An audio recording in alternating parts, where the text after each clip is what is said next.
Okay.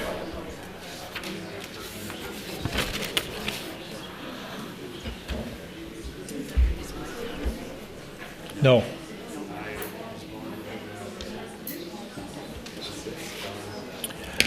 Okay, folks, we're going to get started. We are ready to go. The technology issues are solved in the back room. Good evening, everybody, and welcome to the December 9, 2019 Public Improvement Hearing 2020 Reconstruction Projects. It is a special meeting of the Edina City Council. Roll call, please, Ms. Tim. Member Anderson? Here. Member Brendel? Here. Member Fisher? Member Staunton? Here. Mayor Hovland? Here. For those of you in the audience that would care to join the council in saying the Pledge of Allegiance, please rise. I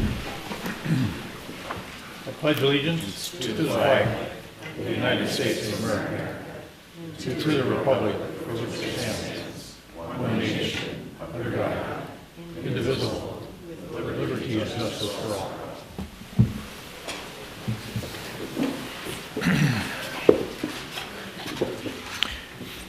All right, we have a form of meeting agenda in front of us this evening. Is there anyone that wishes to add anything to the agenda on the council or Manager Neal? Otherwise, we'll, is there a motion to adopt the agenda as shown? So moved. Is there a second? Second. Got a motion and second to adopt the agenda as shown. Any further discussion? All those in favor say aye. Aye. Aye. Opposed? Carried. Though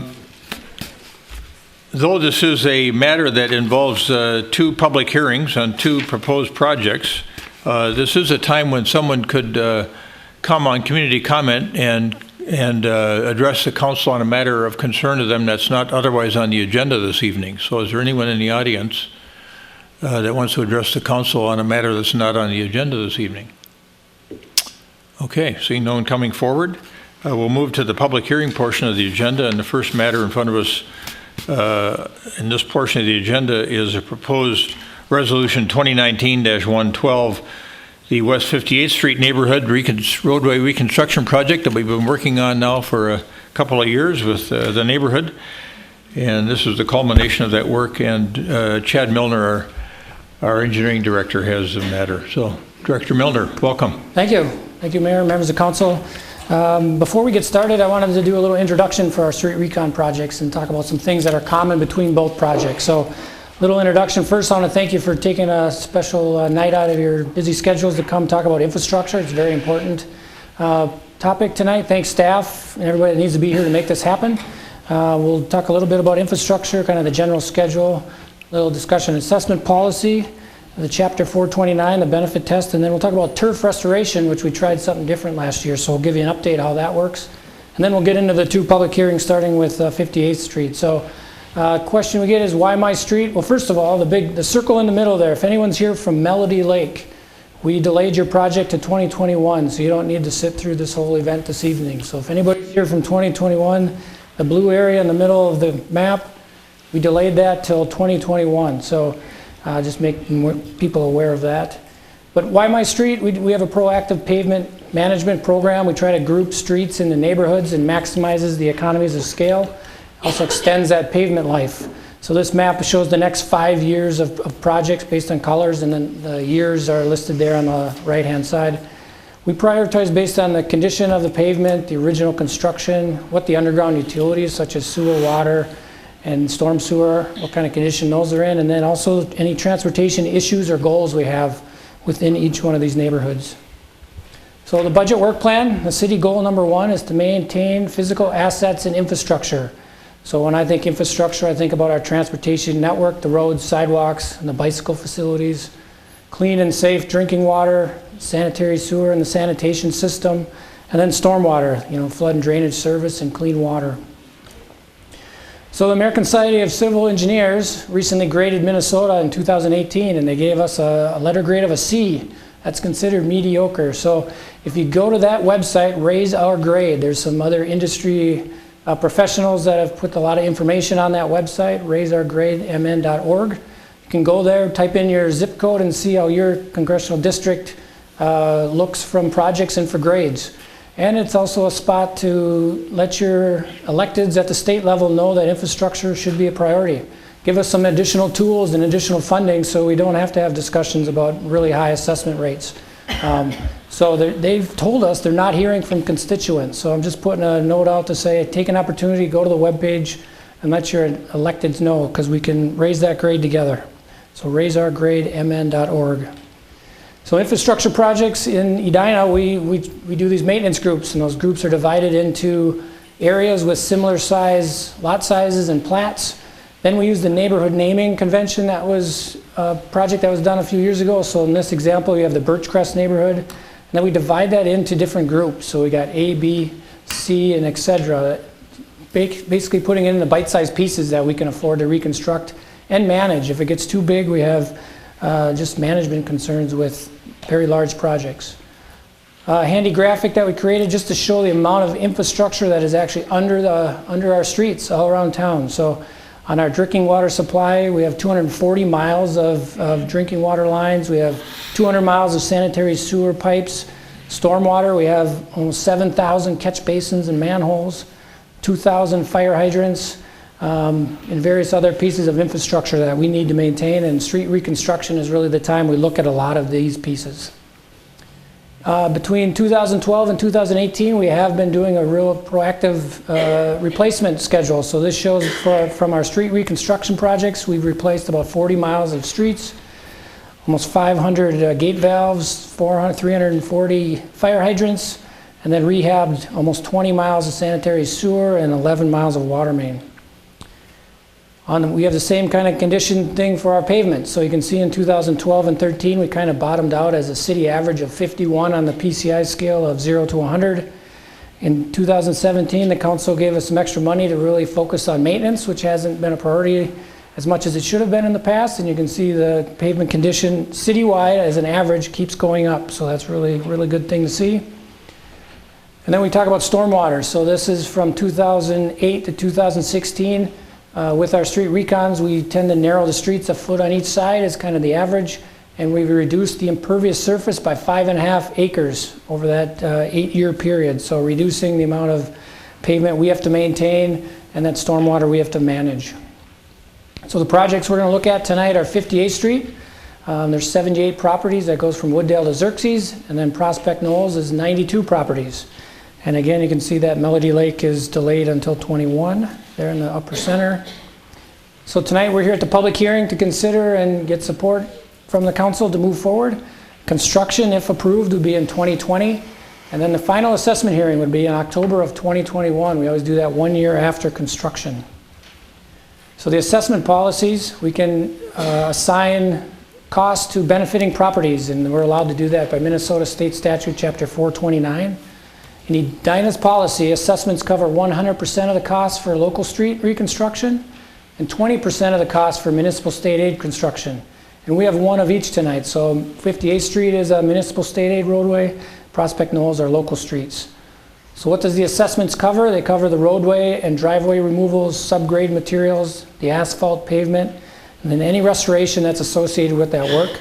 It also includes indirect costs such as engineering, finance, the soil investigations, and mailings. So when that final assessment amount is due in the fall of 21, there's 4 options for each property owner how to pay for it. They can pay that entire amount off right away before it gets put on their property tax statement to avoid future interest charges.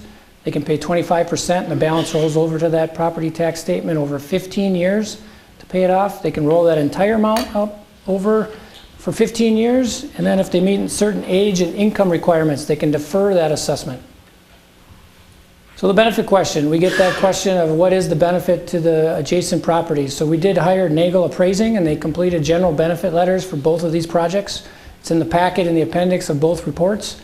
There was a range of benefit realized for street reconstruction for both of them, and the assessment amounts that we're presenting tonight were within those ranges per those benefit letters completed by that appraisal firm. So one more thing I want to touch on is the turf and the restoration. So you recall pre-2019 construction, we had a contract with the general contractor had a contract with each separate turf subcontractor underneath them. And we talked about having many different turf contractors working at the same time in town. So we thought we'd try something different in 2019. So we hired one contractor. The city themselves went out for a contract with a turf establishment, a turf subcontractor, and we managed the multiple projects with the multiple contractors. So what were the results of that? And what's the recommendation? The turf came in the same. We didn't see any benefit difference between the various years. What we did see was that we had to spend exponentially more time managing those contracts, because now we're the middleman between the big contractors on the street and the turf guys. So we were acting as a construction manager and scheduler, and it was taking a lot of time of our inspectors in our engineering office. There was some more time to put those payments together between the two contractors, and what it resulted in is much less time for customer service with our residents, which I feel is a major drawback. We just weren't able to give the same level of customer service. So what our recommendation is, we go back to the pre-19 model.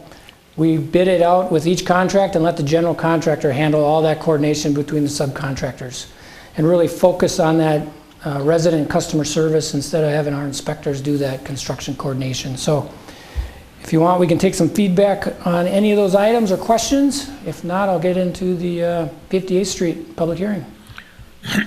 Questions for Director Milner?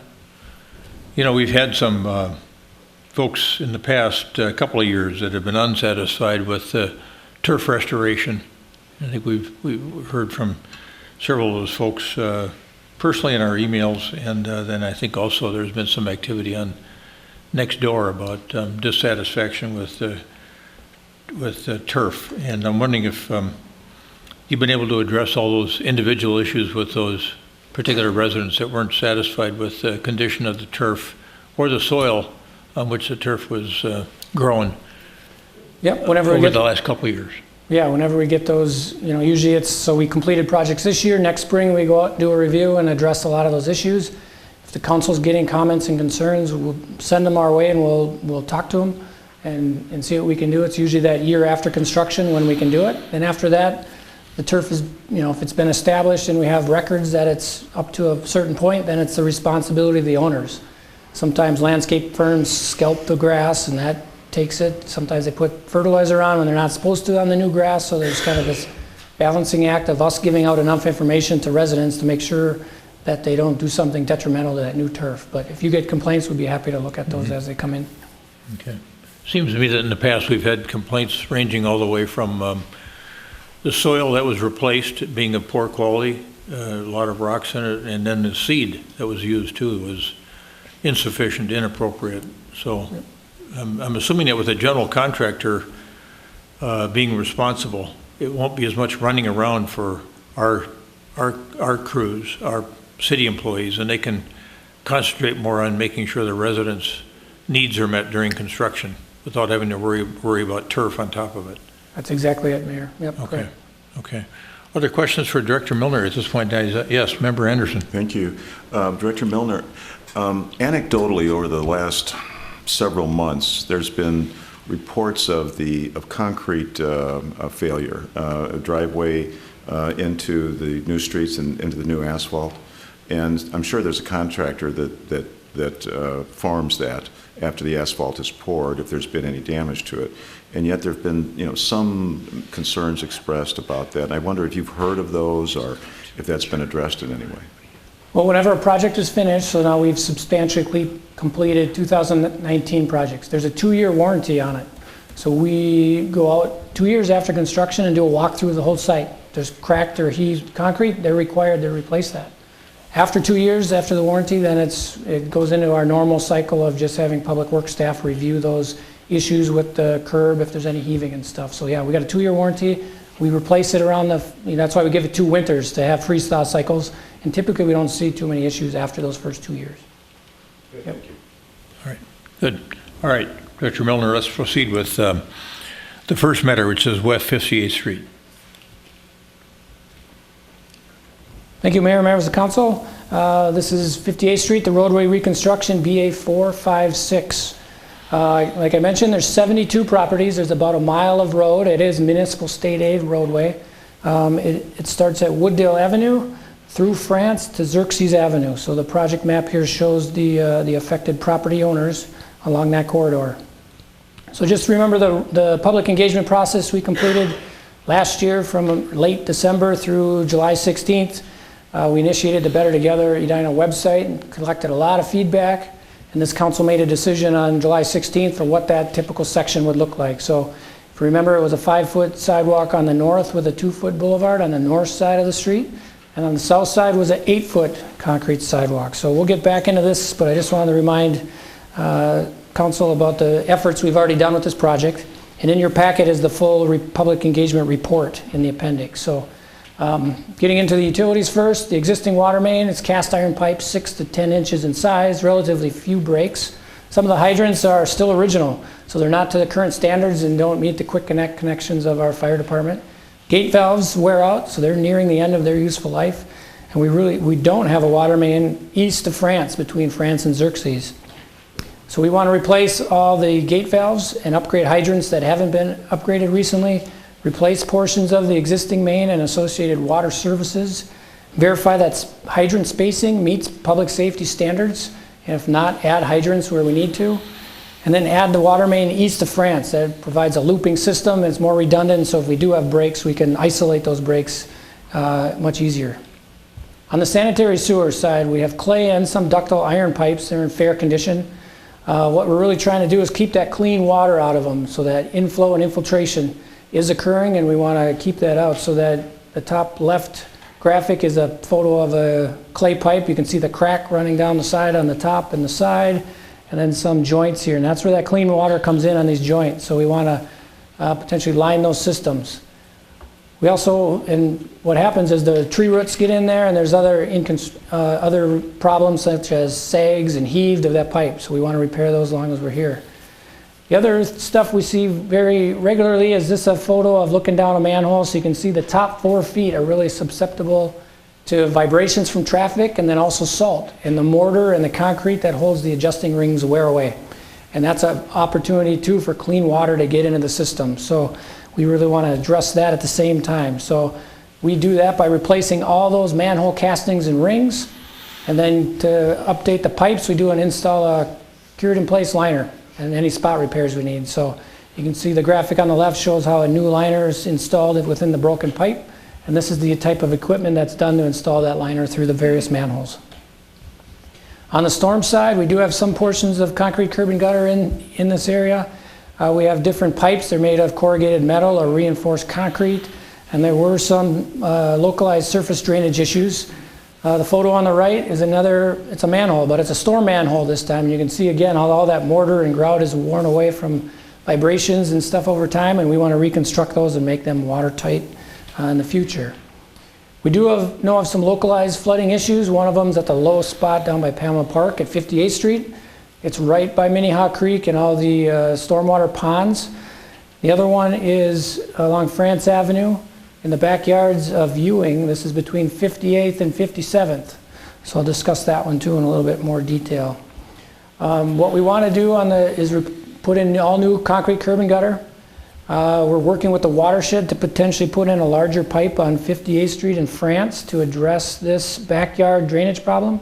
We're seeing what that larger pipe would do to the creek, Minnehaha Creek, to see if we're moving risks downstream or if those peaks of the storm don't impact downstream properties.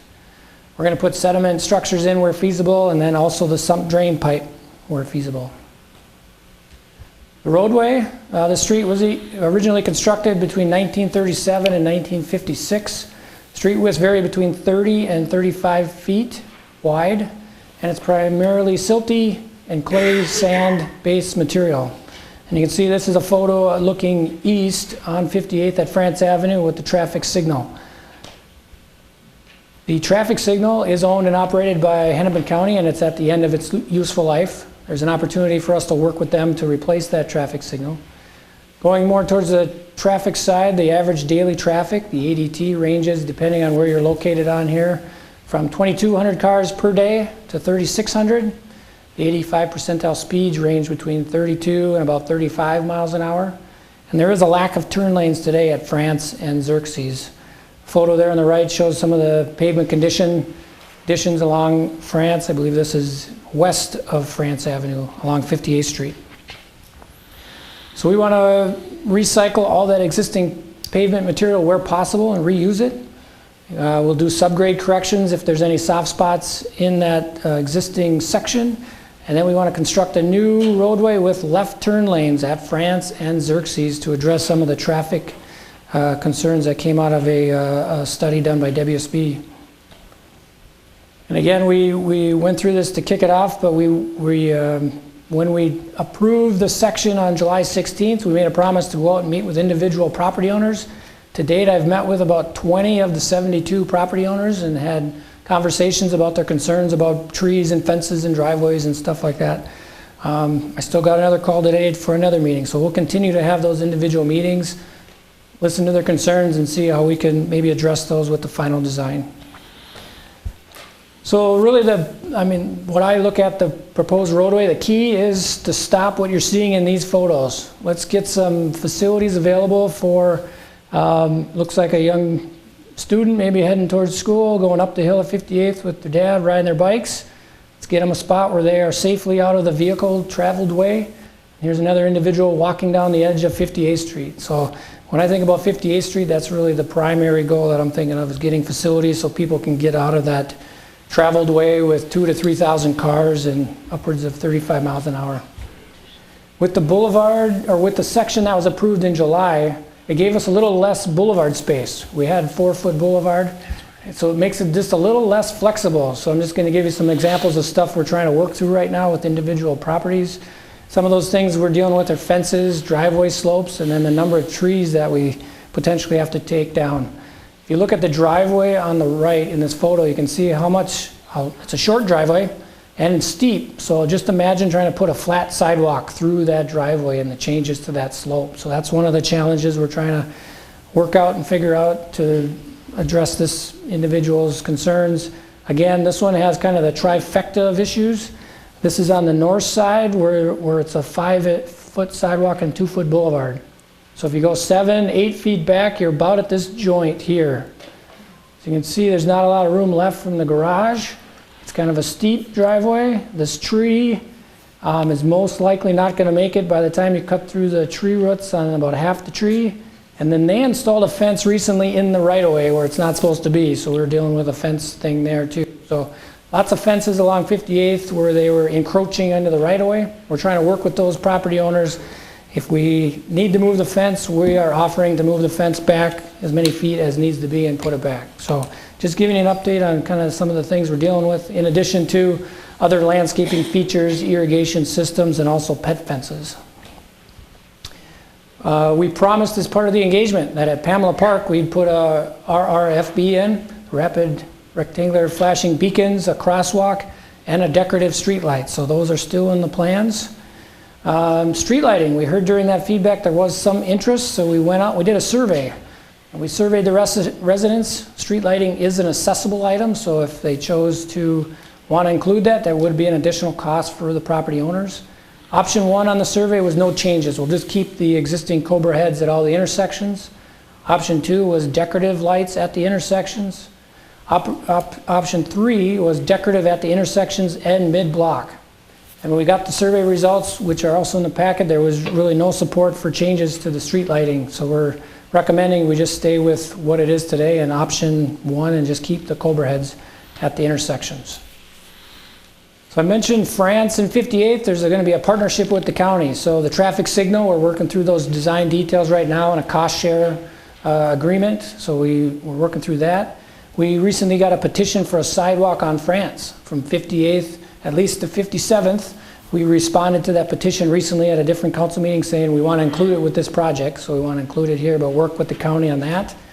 I mentioned the storm pipe that we need to do. That's along France, and how is the county going to let us work in that right away? Our water supply plan also has a 8-inch water main on France that we should upsize to a 12-inch. So if we're already going to be doing storm work and sidewalk, let's upgrade that water main up to about Minnehaha Creek. So we're working through those issues. Met Council is also studying a bus rapid transit, and they're calling it the E-line. And their preferred alignment is France Avenue, and there's potentially a shelter location at this intersection. So on the northeast corner, we're going to try to leave some space for a potential E-line shelter for the future. We have to get approval and find funding for that transit system along France. There's one other piece we need to share. So we're going to the Municipal State Aid Variance Committee on Thursday morning, December 12th, to ask for a variance from their design standards. The hill going up 58th, it's nearly impossible to design a 30-mile-an-hour street up that road without doing major impacts to properties. So if you look at the profile view in the bottom, the red is what a compliant profile would look like to have a 30-mile-an-hour design. The black is what's there today, so you can see there's quite a bit of a difference between the two profiles. If we were compliant, 5801 right here, we would be right up to their front door with walls and grading and all that stuff. So we don't think that's necessarily the way we want to go. So we're asking the Variance Committee for a variance, and we're requesting a 20-mile-an-hour design curve or a vertical curve at this location. And this would be the house that if we don't get it, then we got to decide how to handle it. But you can see we'd be right up to their sidewalk here trying to address it, nearly exposing the foundation of that house. Project cost. Well, you have 6 different items here that are funded by the project and a multitude of funding sources. So the France Avenue signal, we're estimating it's about $320,000. We don't think that should be an accessible item. It's pretty rare to do traffic signals. It doesn't happen on a lot of projects. We think that we should use our MSA dollars for that and work with Hennepin County and do a cost share. The roadway costs, we're at about 1.9 million, and that'd be split between the municipal state aid funds, and 20% would be assessments. Sidewalks, we're at 900,000 for both those sidewalks, one on either side. That would be, again, a split between our municipal state aid dollars and the PACS fund. So PACS pays for pedestrian and cyclist safety fund, pays for sidewalks and bike facilities. And then we have our 3 utility funds, about $500,000 for the sanitary sewer. The water main is 1.1 million estimated, and the storm sewer about 1.3. The storm sewer side, we may have some ability to use some of those MSA funds if we get some good bid prices. So we have an opportunity there where we wouldn't have to tap all the city utility funds. The total project cost is $6.1 million for that project.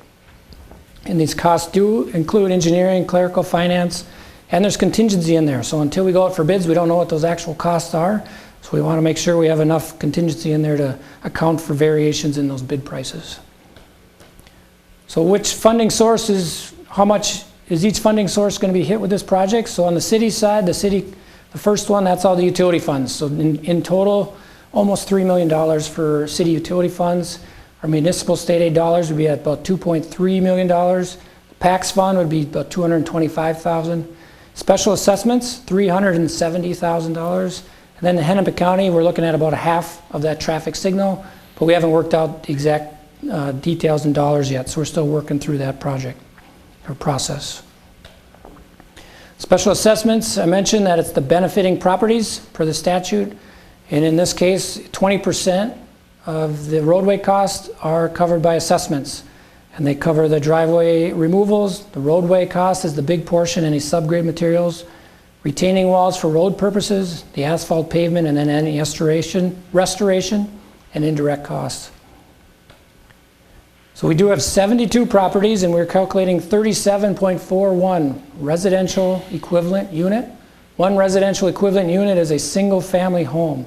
So along this corridor, we've had a lot of previous reconstruction projects. So we look at what we've previously done in the last 15 years and see if they've been assessed a 1 REU or not.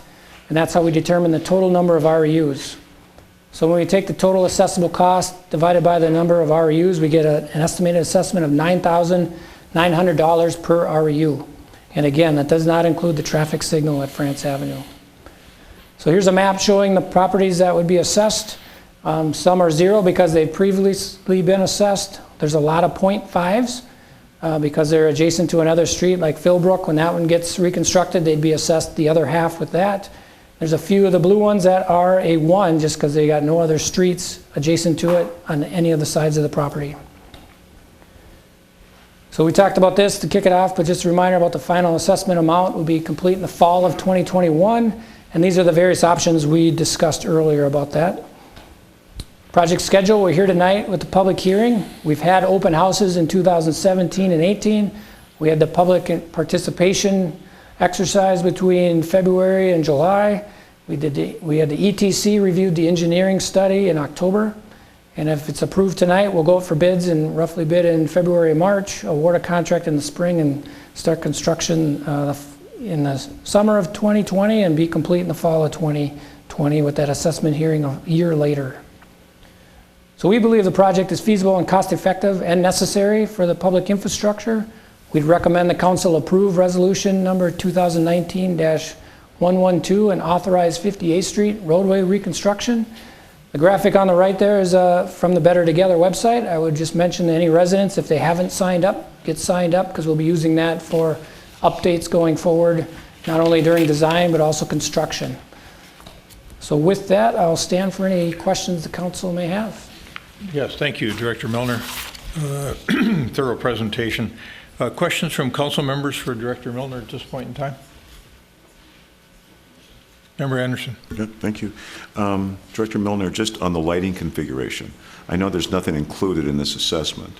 Out of the 75 that got mailed out, I think you had 26 responses. Correct. That's accurate. And what I notice is that 14 out of those 26 were opting for some change. There were, I think, it was almost tied 12 and 12 with end of the block decorative fixtures, and then another 12 that wanted one in the middle of the block as well.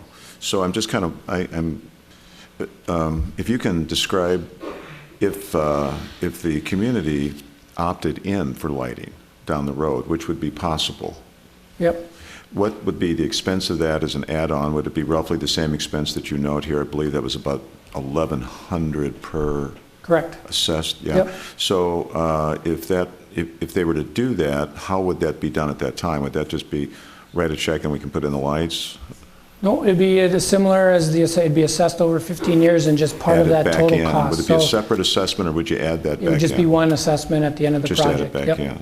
Just a general comment on that would be, if there is an interest in doing it, it's sure better to do it now, I would think, rather than wait to do it. So just a thought on that. Yeah, if I may, we were hoping for a little better, turnout. We only had 30%, and half of them wanted it. So what's the other 2/3 of the people? We figured if they had interest, they would have participated in the survey. So we took not participation in the survey as a no. Mm-hmm. So yeah, if people want it, they can still let us know. We can include it. But yeah, now's the time to take advantage. It's $1,100 just to do decorative at the intersections, and I believe it was $1,700 to do those with the mid-block same time. Could be a good look, is kind of yeah, there's other streets. Well, just west of Wooddale has decorative lighting. So. Question, on October 24th, the Transportation Committee, you made a presentation to them, I think, on October 24th. And I noticed that they were expressing concerns relative to bikers moving into the street, thinking it might be a little tight there. I know that it's going to get tighter still. The street is tight. Do you have any thoughts on that, or what was your reaction to that at the time? Yeah, they had mentioned the concrete nature of that 8-foot wide sidewalk on the south. That's not a typical biking facility in the metro. You go outstate or out in the country, you do see concrete trails in other communities. We just don't do it in the metro. So their concern was, if our bike's going to go on that 8-foot wide concrete sidewalk, trail, whatever you want to call it. And if not, then they're going to be out in the street. Well, my hope is that the only people out in the street are the top 10% bikers that are comfortable going anywhere, and that families and kids and everybody else that not take that 8-foot wide trail. I know that it's come up before. Is there any additional thought to routing some of the bike traffic on Philbrook? We would say it's an option if people choose to go that way. We've learned that most people go straight where they're going to. They won't go around facilities to make a longer travel course. I continue to think that if we even just marked it on Philbrook, it would give people an option, and it would, I think, relieve at least part of those concerns about somebody moving into the street, because it's very tight in there. That's all I have. Thank you. Questions for Director Milner at this point in time? Some of these issues that you've raised that are potential challenges for us in design, we've had in other neighborhoods where once you tear out the existing street and you've got the existing or the proposed roadbed you're working with, you've got some flexibility on moving that. Do you want to talk a little bit about how that could happen over on 58th and how that ties into what's being proposed for 58th Street from Wooddale to Xerxes in terms of its design? Yep, yeah, this one's a little tighter because we don't have that boulevard flexibility. We have the section itself was all shifted to the south already, and all those power lines basically mark where that right-of-way is on the south. So we're gaining a foot or two on the south side to make it work, but those pictures I sort of driveways, we're talking to those owners, say, can we do your whole driveway for you so you don't have a really steep drop off? And it'll be steeper, but not like a real abrupt difference. So we're working with them on that. The other example with the tree, if we got to take a tree, we're offering to put trees back behind the new sidewalk. And then again, if we impact fences, we're offering to move the fences and put the same style fence back. So that's how we've been handling those three issues. Okay. That prompt any other questions from council members? This is not directly related, but you had alluded to a potential arterial BRT line on France Avenue, Line E, I think you called it. Yep. And so you've been having some dialogue with the Met Council on that issue? Yeah, maybe I'll have Andrew Scipione, our transportation planner, just step up and talk about part of that project. I had the fellow that runs Metro Transit at the Southwest LRT meeting raise it with me, and I felt a little bit ignorant on the issue. So, because they were planning originally to have it on Xerxes, and now they're thinking France Avenue may be a better corridor. Is that right? Yeah, Mayor, so Metro Transit over the last few months has been conducting a corridor study for the E-line. And as part of that study, they've been analyzing 3 different alignment options. One was generally along Xerxes Avenue, one along France Avenue, and one that was kind of a hybrid of the two. Metro Transit at this point is recommending the France Avenue alignment. And staff is actually going to be coming to council on the 17th, seeking a resolution of support for that alignment. All right, very good. Well, we'll address the issue then. Thank you. All right, Director Milner, stand by. This is a public hearing matter. And if you have a question or you want to voice your concerns about the proposed design, any element of this is fair for comment. So you'll have 3 minutes, and you'll get a yellow warning light when you've got 30 seconds to go. And if you can wrap up your comments when you see the red light, we'll keep everybody spending the same amount of time on their comments and treat everybody fairly in that manner. So. Good evening, Mayor, council members. My name is Jessie Kingston. I'm a resident in the Pamela Park neighborhood for safety reasons because of the increased racist and anti-Jewish issues that have been spurring in the community. I don't give out my address publicly, but I'm happy to give it to the deputy clerk afterwards if it's needed. I have been actively engaged with the city's West 58th Street community engagement process and was led to believe that this design was being built together. As time went on, it was clear that the city was intent on having an 8-foot shared pathway, which is a significant deviation from what we were led to believe on what's on the other side of Wooddale, which is west of us. I was disappointed in the final design that was approved, which not only included an 8-foot shared path, but an additional 5-foot sidewalk with a 2-foot boulevard. We have lost all of our street parking. That type of a design is outrageous in our neighborhood. 58th Street has been plagued with speeding cars, increased traffic, flooding, and unsafe crosswalks. The approved plan does little to alleviate those concerns. I have repeatedly asked for parking bays, and those have not been included in the design. I've repeatedly asked for a crosswalk designation at Kellogg for people who have to park on side streets and have been advised that the city will wait till after construction to see if they are needed, ignoring the fact that the city has forced people to park on the side streets and walk across 58th Street. We heard during the community input process that compliance was a concern for people using the push-button crosswalks, which is slated to go in at the entrance of Pamela Park at Philbrook and 58th Street. I suggested twice the city install motion-activated crosswalk flashes as used in the city of Seattle to address compliance concerns and create a safer crosswalk. None of those recommendations and requests have been included in the design. It's as if the city is more concerned with creating bike paths than meeting the needs of the residents who live in the neighborhood and are paying for the reconstruction. If we aren't able to have the same sidewalk found on 58th Street west of Wooddale Avenue, then I don't believe the city is adequately ready to do this project, and I recommend voting against this resolution.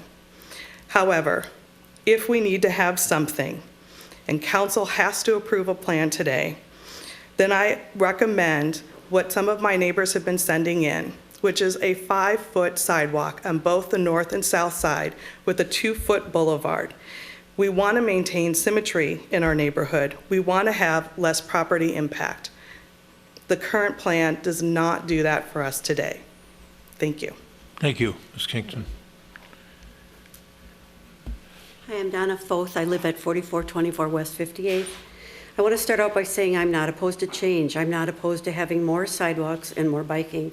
I welcome the sidewalk. We've lived in our house for 26 years, and I barely knew neighbors 2 doors down without the sidewalks there. But from recent discussions with neighbors, it seems we are back to the insistence we need 8 feet of path on one side of the road and not just a sidewalk. The whole redesign has felt very forced. There never seemed to be discussion once the first proposal of taking 8 feet for a shared path was drawn up. It never seemed we could find other options, especially for the biking. I wanted a sidewalk. I would like the biking lanes in the street, just like numerous locations all over Edina that lead to schools and parks. I'm sad to describe that this has become a fight, but that's what it feels like it has been.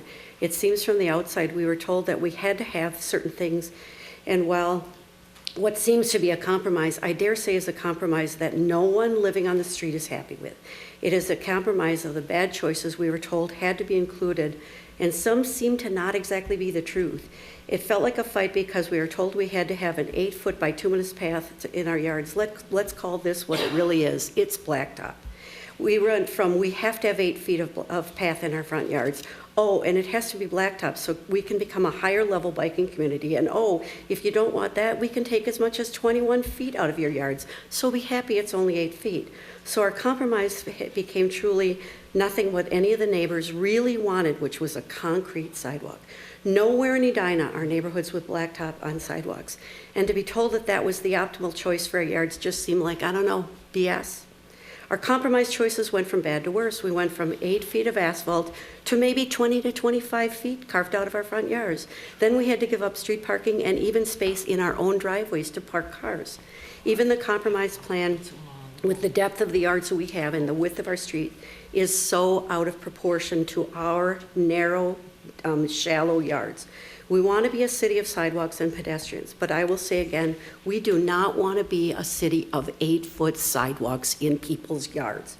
We welcome the sidewalks, we welcome the bikers who choose to mount our hills on 58th Street, although most would rather get to schools and park down flatter, wider, calmer streets that are parallel to 58th. So bike lanes off the street bed are not really a necessity on 58th. We would be perfectly fine with what's on Brookview right now, which is a sidewalk on one side and marked pavement for biking in the street. We're happy to have a sidewalk where we can walk and people can bike. One sidewalk is what a lot of us want on the north side, matching what's on 58th west of Wooddale. Let us keep our yards, our property value, and the appeal of living in a neighborhood in Edina. Thank you. Thank you, Ms. Foth.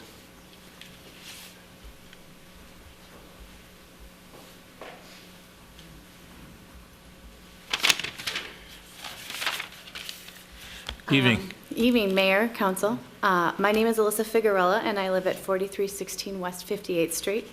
I sent you an email earlier today, including pictures that my neighbor Dennis took of another section of roadway near us on 62nd Street.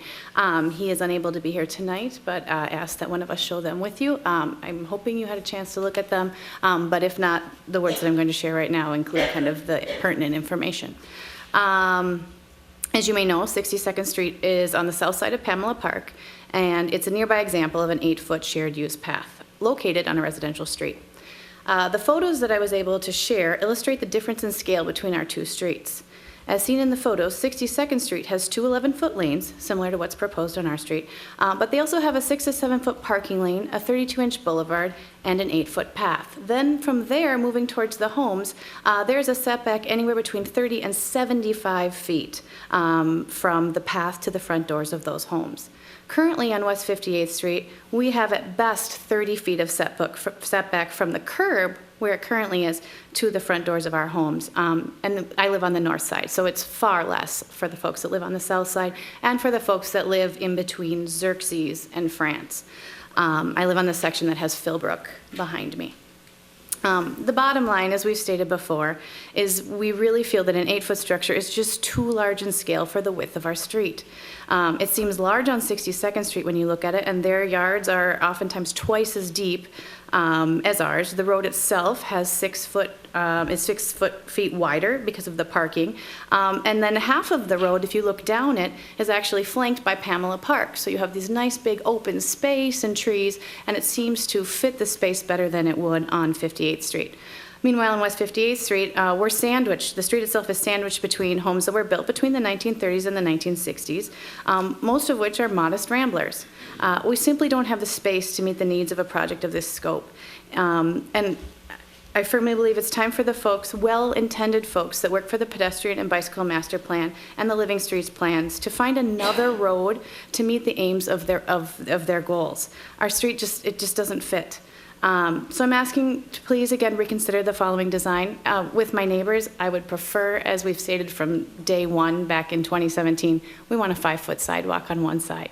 But as Jesse stated earlier, if we need to have something on both sides, I'm recommending from north to south side, 5-foot sidewalk, 2-foot boulevard, 11-foot lane, 11-foot lane, 2-foot boulevard, 5-foot sidewalk. And the rationale is the same as Jesse had mentioned earlier. It would be symmetrical both on the north and south sides of the street. It's 1 foot less of overall impact, making it equal with the original plan that was produced by engineering last February. It would give safe sidewalk access for pedestrians and bikers on both sides of 58th Street and neighborhoods on both sides of 58th Street. And it gives direct access to Pamela Park. And lastly, I would like to say, then that way neither side of the street, north or south, would have to bear that unfair burden of the disproportionately wide 8-foot structure in their yards. We live in a narrow urban street, and it just doesn't seem to fit. So thank you again for your time, energy, and attention. Thank you. Ms. Figueroa.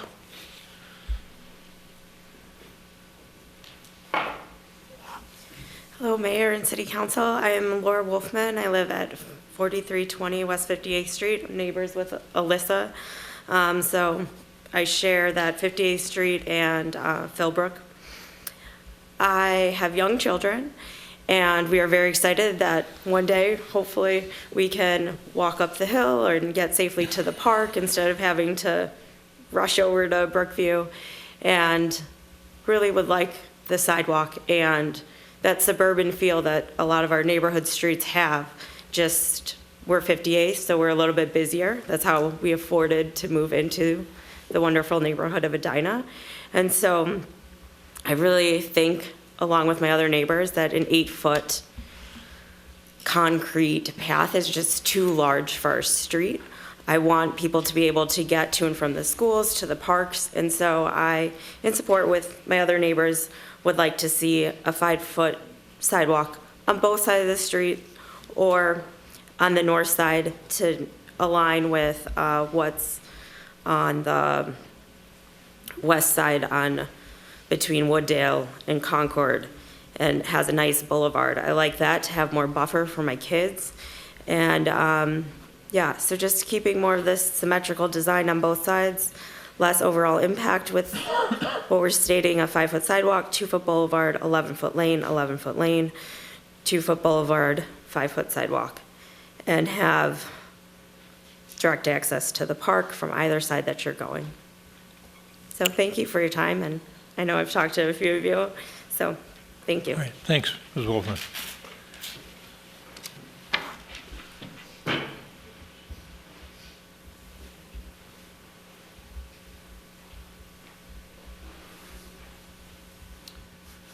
Good evening, Mayor. Good evening. Councilman. My name is Christopher Krug. I live at 3913 West 58th. I thought taking a moment and looking what compromise and Wikipedia says might be a good place to start, because this is all about compromise tonight. And basically looking at what people's needs are and reaching a middle ground is kind of the summation of, I could go and read the entire definition, but we're here to compromise. And we've met by committee on our street amongst the homeowners, and we really feel that a great compromise for this evening would be to have 2 sidewalks, each measuring 5 feet in width. And what that would provide is access for both pedestrian and cyclists. I'm a cyclist. During the season, I ride anywhere from 75 to 100 miles a week.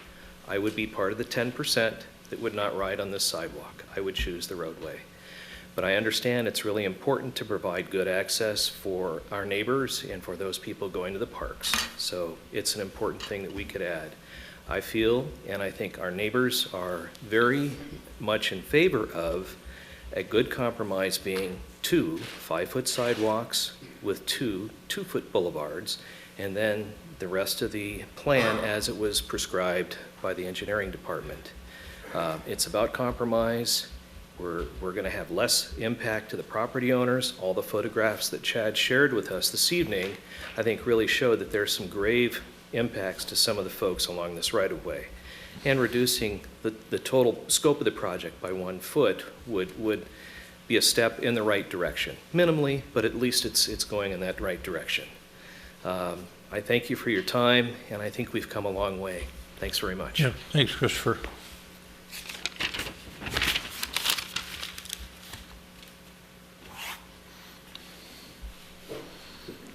Mayor, council members, my name is Sue Nissen. I live at 4408 West 58th. The last month or so, as I've been driving up and down 58th Street to my home, I've been thinking about what this is going to look like and what this is going to feel like and what this is going to be like for the city to keep up in years to come, and what we're going to maybe regret once this all gets in, because it feels overbuilt. It's what these guys are saying, it's a lot for the street. We're on this street every day. We are a small area with a lot of things to do, and we've been saying that from the beginning. So I just wanted to say to you, I hope you take into account what my neighbors have been saying. I'm concerned about the width of the big pathway. I'm concerned about the impervious surface. I'm concerned about 2-foot, I'm from Iowa, we call it different than you do here, but the couple feet between the grass and the pathway, it's not really enough to grow anything. And I've seen on 62nd Street how both the neighbors and or the city or whoever's supposed to be taking care of that is taking care of it, and it's got weeds. It is one mess down there. And I don't wish that or this big expanse for 58th Street for our neighborhood. And I don't necessarily think it's sustainable for the future, for all the things that in taking care of that street. Thanks, and I want to say on behalf of all of the neighbors, we have so appreciated everyone's, Director Milner, you being out, council being out, Mayor, you being out. Thank you. All right. Thanks, Ms. Nissen.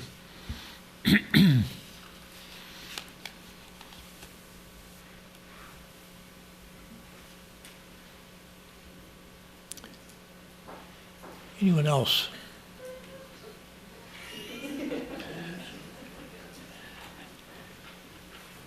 Did you sense us staring at you, or Yeah, I'm planning to live near them for a long time, so. when you were, it's kind of a referee. Yes. You really, it's very nice. Yes. Yes. So I'm Annie McKinnon. I live at 4412 West 58th Street. I would just like to say I support what my neighbors have come up and said to you guys here. I have 2 young children, they're 5 and 8. 2 sidewalks would be more than adequate for our needs to get around the neighborhood, to and from the park, and to Concord at the end of our street. I also would like to thank you for all of your time and effort during this. I will say that this whole project has really brought us together as a neighborhood, which I am thankful for, and hope that we can come to a good compromise here tonight. Good. Thanks, Ms. McKinnon. Yep, thank you.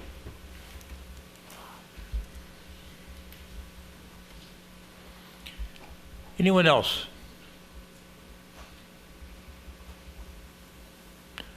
All right. I think we'll close the public hearing. If So moved. unless anyone wants to come up, yeah, we got a motion to close the public hearing. Is there a second on closing the public hearing? Second. Got a motion second to close the public hearing. Discussion, all those in favor of closing the public hearing, say aye. Aye. Opposed? Carried. All right. There was a fairly common view of the world amongst the neighbors that testified this evening. One of the things that I caught early on, I think it was Ms. Foth, she was worried that the 8-foot pathway in the design was bituminous, but as I recall from our conversation in July, we talked about it being concrete. It will be. They're both concrete. It's 5-foot sidewalk, concrete on the north and 8-foot on the south. She may have been referencing what our alternative A was when we came to you in July, but we decided, the council directed us to go concrete on both of those going forward, so it is concrete. All right, so you've got the neighborhood looking at a compromise solution of 11-foot drive lanes and then 2-foot boulevard and then 5-foot sidewalk on each side. That's the same as what you've got, we've got in the recommendations here, what the council looked at in July after neighborhood input. But we've got the 8-foot concrete walkway proposed on the south side. Could you tell us why that 8-foot concrete walkway was determined to be important, as opposed to 2 5-foot sidewalks, one on each side? Yeah, Mayor, when we went through the public engagement piece, I got a few slides here. This was one of the surveys we did. We saw a big need to reduce property impacts. Separated off-street bikes and pedestrians was the second one, 66. People really didn't want on-street bike facilities. That third column was 59 out of those respondents had no preference for on-street, and then the big thing was it had to be concrete. So where did the shared or the 8-foot wide come from? It came from 3 different guiding documents that the city's already approved. One is the bike ped master plan that shows that this should be part of the twin loop facility.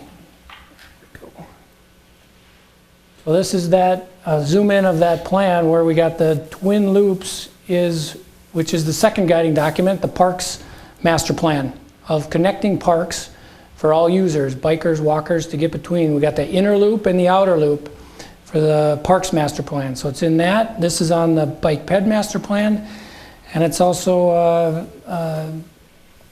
and it was also on the original bike ped master plan to have bikes. So when we looked at this, we tried to limit the amount of impact. Can you orient us as to where we are on this map? This is Pamela Park right here. This is Wooddale and Xerxes over here. So that's Wooddale, okay. Yep. And this is the overall bike ped master plan. So the yellow, it's hard to see, but there's this outer loop to connect parks, and there's an inner loop to connect the parks. So the twin loops came out of the comp plan planning process in the bike ped master plan. So when we went to the residents, we said we're requiring a bike facility and we're requiring a pedestrian facility. And you tell us how you want it. You want bike lanes on the street, you want separate sidewalks. And when we looked at the survey, that's where our recommendation came of really looking at the impacts on those driveways. Let's just have one 8-foot wide facility that does everything. Because that would even be narrower than what they're suggesting tonight.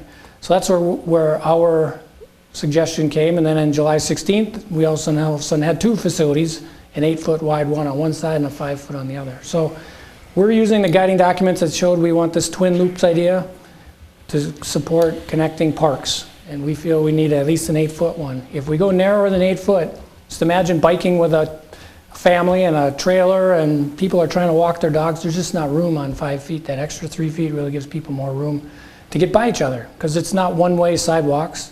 They're going to be going both directions on both those facilities. So that was really where we were coming from. This is what was referenced already earlier tonight was what's west of Wooddale, but that was a different time when we had a different bike ped master plan, and that was done at least 10 years ago, if not longer. I think it was, I don't know, but that was a 5-foot walk and a 5-foot boulevard. So I agree with some of the other comments where 2 feet isn't enough. We didn't want 2 feet, we wanted 4 feet. Now we're stuck with 2 feet and it's really tough to grow grass and we do daylilies. So we would prefer wider, but I don't think you can do that with sidewalks on both sides. So hopefully that answers your question. Maybe the first speaker, I can speak to a couple of those things. If you wouldn't mind, the parking bays, I've already begun discussions with the Parks Department on looking at adding a parking bay down by her in the property, on park property. So that didn't go away. It's just part of final design. So I didn't mention that tonight. And the motion sensors, I've been doing research and those things are available. She's mentioned some locations where they're at. I've been trying to find some corresponding individuals at those agencies to see how they think they work, to having motion sensors. So that's something we're still looking into. We haven't made a decision yes or no on those. I think the crossing at Kellogg, it was something we talked to the neighbors about. Some of us have met with them one of the evenings. I think it was at McKinnon's place. Yep. And it comes down to, we only want to put crosswalks where they're going to get used up to a certain point. Otherwise, they become where vehicles don't yield to those pedestrians in the facilities anymore. So we want to hit a certain user level. So we would build this road, and then if there's a request to look at crosswalks at Kellogg, we'll go out, we'll measure them. If they meet it, we can stripe a crosswalk in. That's something we can do after the fact pretty simply. So instead of putting them at every block and then we got to maintain those pretty expensive thermoplastic markings, we prefer to measure it after we get sidewalks in. Because right now it doesn't pay to measure it because people have nowhere to go. They're not using it like they will when there is sidewalks installed. Questions for Director Milner? Other questions? Member Brendel. Thank you. You know, so looking at the number of times that we've had special project public hearings like this, and we've talked about a sidewalk on both sides, and bike lanes on both sides. And I can think of a number of streets where we struggled through what kind of configuration was going to work. And can't we just have the bike facility on one side? No, they should be separate. They should follow the lanes of traffic. And now we're talking about a shared use path that doesn't follow the direction of traffic. It's its own two-way lane, if you will, for both pedestrians and cyclists. So this is a departure from how we've approached this in the past. So is this because of the twin loops, or is this because we're thinking differently? Well, I'd say we have done it. 62nd Street was brought up. That one has a two-way shared use facility on it. I would say we are looking at it differently. We used to do bike lanes. Families aren't going to ride with your kids in a trailer and that out on a street with 3,000 cars per day going at 30 to 35 miles an hour. It's just not safe. We want to get people off the roadway and give them their own space. Now, if the one individual is comfortable in traffic, that's fine, but most of the users won't go out in the traffic. So then we're losing that big user group, that 80% group that would ride. They're interested, but they're not going to ride if there's not a facility off the road. So in order to address the twin loop idea, we want to go off-road shared use. And we did that last year or 2 years ago with 62nd Street.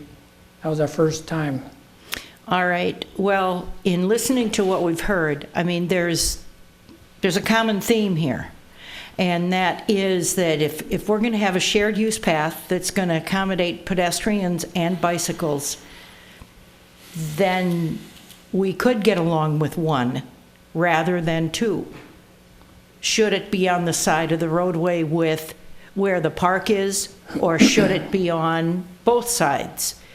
So I'm looking at where are we going to find our middle ground here? I'm not hearing that, Councilmember Brindle. I'm hearing two sidewalks. So when I came here tonight, I was going to see if these were the type of comments we were going to get. And I would suggest that we don't make any changes to the typical section without getting more feedback. We have, 10 or 12 properties represented. We have 72. They think, I've already talked with how many, and they think this is what's coming. If we change it again, is that really fair to them when they're not here tonight because they think it's already been approved? We told them it was approved in July. So I made my recommendation in July. I thought it should be one. We're hearing two that are wider than my one. What side of the street, if we have one, I don't even want to go there because unless we open it up for feedback from other residents. I think that would be the fair way to do it because we've told people in July we were done taking feedback on this specific topic. So right. Have you got your option A with you? Yeah. So we can all take a look at that? So this was the option, 12-foot lanes, that meets state aid standards, and then just the 4-foot boulevard, so we'd get better green, be able to grow stuff better, and then an 8-foot path. Now, when we came to the July 16th, I was fine that being concrete, per the residents' concerns.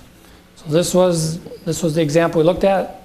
So you got 12 feet behind the curbs versus 2 5-foot sidewalks with a 2-foot. So this would go to some of the comments about having big concrete going down both sides. But I guess I would look to the council whether any decision should be made without further comments from the rest of the properties along this corridor. And the sidewalk piece is not assessed, so that's not, there could be a way to approve the project, some of the elements tonight and get some more feedback on the pedestrian and cyclist portions of it. This is your alternative A has some other differentiators on it, and you've got a 12-foot lane for traffic in each direction on this one too, as opposed to 11 feet on the other one. Yep, so state aid says... What do you think could be approved if we wanted to hold off on the 2 5-foot sidewalks versus 1 8-foot pathway on one side of the street or the other? Well, either lane configuration is approved by the state aid standards. We can have a 10-foot lane with a 1-foot buffer. That's the 11-foot that got it approved in July. I was concerned with that because that is really narrow. We've never done anything that narrow. If you look at Beard that just got done, that's 24 feet wide. We're going to go 2 feet narrower than a local street with a couple hundred cars for cars at 3,000. So I was recommending 12, which is like a 10-foot lane with a 2-foot buffer, 11-foot lane, 1-foot buffer. So you can do 11 or 12. So really we could go 11-foot lanes on here and narrow it up. That was what was approved in July, and I'd go forward with that. Just stating I was a little concerned with those lane widths, but it'll be a good test to see how it works. So And the point of going narrower is to slow traffic down, maybe deter some of that traffic from using 58th Street. So how would you go about polling the other, let's say, 60 property owners along the proposed route?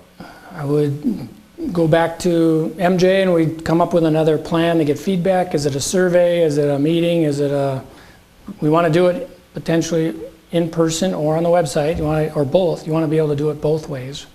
So we'd come up with a plan and we'd bring that back. I don't know exactly, is it just, do you want 8-foot or not? Thumbs up, thumb down? Then this could be on either side. It could go on the south side, it could go on the north side. So there's benefits, pros and cons on each side. We originally laid it out on the north side because it lines up with the sidewalk heading west to the school, west of Wooddale. That was one of our things. And we looked at impacts. We felt there was less impacts. The shorter driveways are on the south, so if we went down that side, it was just shorter or steeper driveways was one of the other concerns.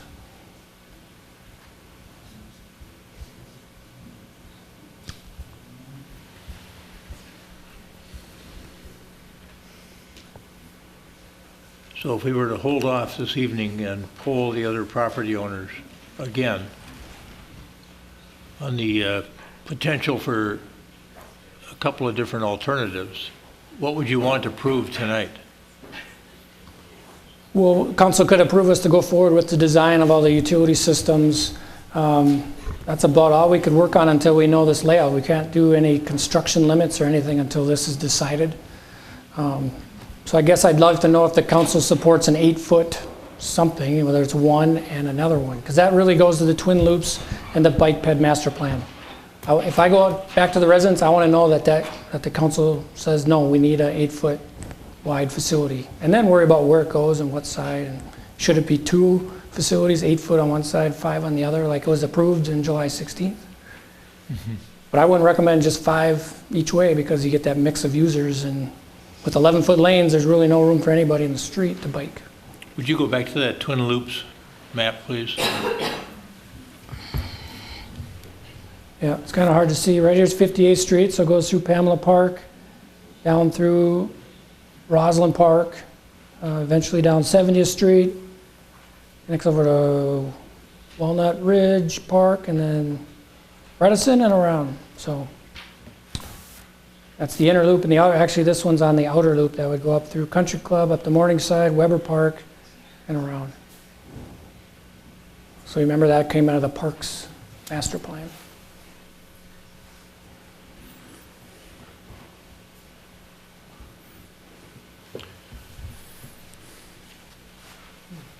This is an illustration of where things look good on paper. It's a good idea, you know, that the twin loops, the outer loop, the inner loop idea, and then you hit the practical reality of neighborhood constraints, and you've got to make some decisions. Over to me, I forget which of the neighbors mentioned it, but over on 62nd, with those deep front yards, those deep lots, that 8-foot pathway works just fine, but I can understand the concerns that people have over in a tighter neighborhood like this. Having that 8-foot concrete pathway, whether it's north or south, in their neighborhood, and trying to adjust for that. It's very subjective, but it doesn't feel the same in that neighborhood to me as it does over on 62nd, where everything feels more expansive and you've got more elbow room and breathing room over there. So what are the consequences of you've got a twin loops facility through your whole town, but one or two segments are constrained by the fact that the neighborhood geography just doesn't accommodate, the topography doesn't accommodate? And what are we out by not having the twin loops capability there? What is it, 3 blocks? Yep, and I'd say we're going to have a missing gap where people might not use it. We might not build the city that we envisioned with the Vision Edina thing of connected communities, and we want to be able to provide the best bike and ped facilities we can in this community. And this also lends itself to sustainability. If there's options for people to bike where they feel safe and they can connect between these, they'll get them out of their cars, and the traffic issues and the emissions and all that are addressed with, I mean, sidewalks and bike facilities aren't just for bikers, it's for public health and environmental and sustainability issues too. So I think we missed an opportunity on 54th Street with that project, and we get comments all the time. Why come we don't have a facility there? I feel, and there's like a 4-foot block right there that we missed. And many of the people that lived along that corridor aren't there anymore. And they're asking the question, you know. So I just don't want to lose the opportunity of street reconstruction because it only comes around once every Yeah, that's a fair point. Over on 54th, I see a lot of people in the street. In the street. Trying to get down, trying to get over to the Arden Park, and this connects right to that facility, the new park we just put all that money in. So I just don't want to lose the opportunity, and I think there's a compromise here to be had with an 8-foot, whether it's just one on one side. And one of the things we were concerned about was that on the north, the people on the north side, in addition to being able to connect directly to the school, also had the peril of trying to get to a place where they could go safely across the street to Pamela Park. If the 8-foot facility were on the north side and you shift the road, what kind of average front yard depth would we have over on the north side? You looked at that issue at one point in time, I think. we did. Does that question make sense? Yeah, so I think if we went back to that alternative A, it would be approximately, I think we said 6 to 8 feet. Well, let's see, we had 4 and 8. I remember the pictures we took in the yards, I drew and put stakes out there. So I think we were back 8 feet in the yards. And now we're back a little bit further because of the dual facility. But yeah, one of the concerns was people on the north side trying to get down and then the crossing at the park. When you say back into the yard, you mean deeper into the yard towards the front? About 8 feet of grass we would use for alternative A. Whereas the current one with sidewalks on both sides was an extra 2 feet. So we're 10 to 12 feet back, roughly.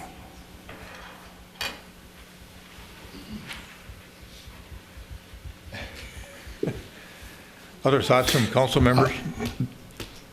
Yeah, I just wanted to Manager Neal? I just wanted to share the observation that city engineer was going to share, and that is that whenever we are building some network like this, it's often just built on opportunities, right? We don't. There's no way that we can build the entire thing at once, so we pick off little bits of it here and there from year to year until we have a chance to close all the gaps together with one, and that's partially what we're trying to accomplish with this proposal tonight. Yeah, and the bike ped plan had a lot of public participation in that on what they were looking for. This is what came out of that process from a big picture standpoint of the city, not the granular level we're hearing tonight. I had at least one voicemail today from a neighbor that was traveling who said, I like the Milner Plan A. You know, so here we are back discussing that again. And she said she called it the association. The neighborhood liked that too, but I don't know. I didn't hear that tonight. I heard a compromise solution was 2 5-foot sidewalks, one on each side of the street with a 2-foot boulevard on each side of the street, which we do know from 62nd poses its problems, as Sue Nissen indicated, because I was down there too looking at that. And even though there's lilies planted in there, which I think is a good idea, somebody's still got to take care of the weeding, you know. When I look at resolution 2019-112, the resolution is fairly general in nature. So I'm wondering what we could do in the form of a resolution that would leave this issue out there a bit longer for the rest of the 60 neighbors along this proposed route to weigh in. What would you suggest?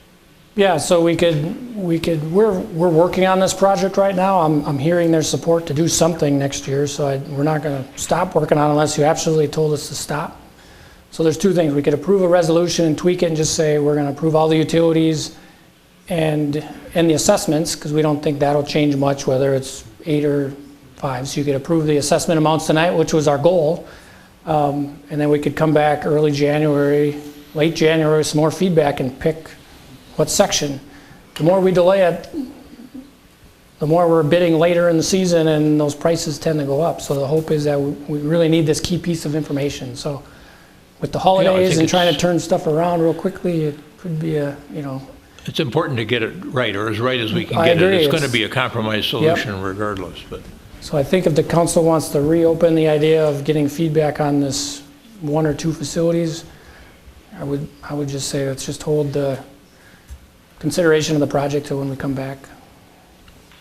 so if we said that we wanted to pass a resolution tonight, and would it be embodied in 2019-112, that we would be passing that resolution with respect to utilities and the assessment, preliminary assessment. Correct. And I think folks understand well that the assessment level has to be set such that we cannot raise it later on when we get to the final assessment in October of, 2021.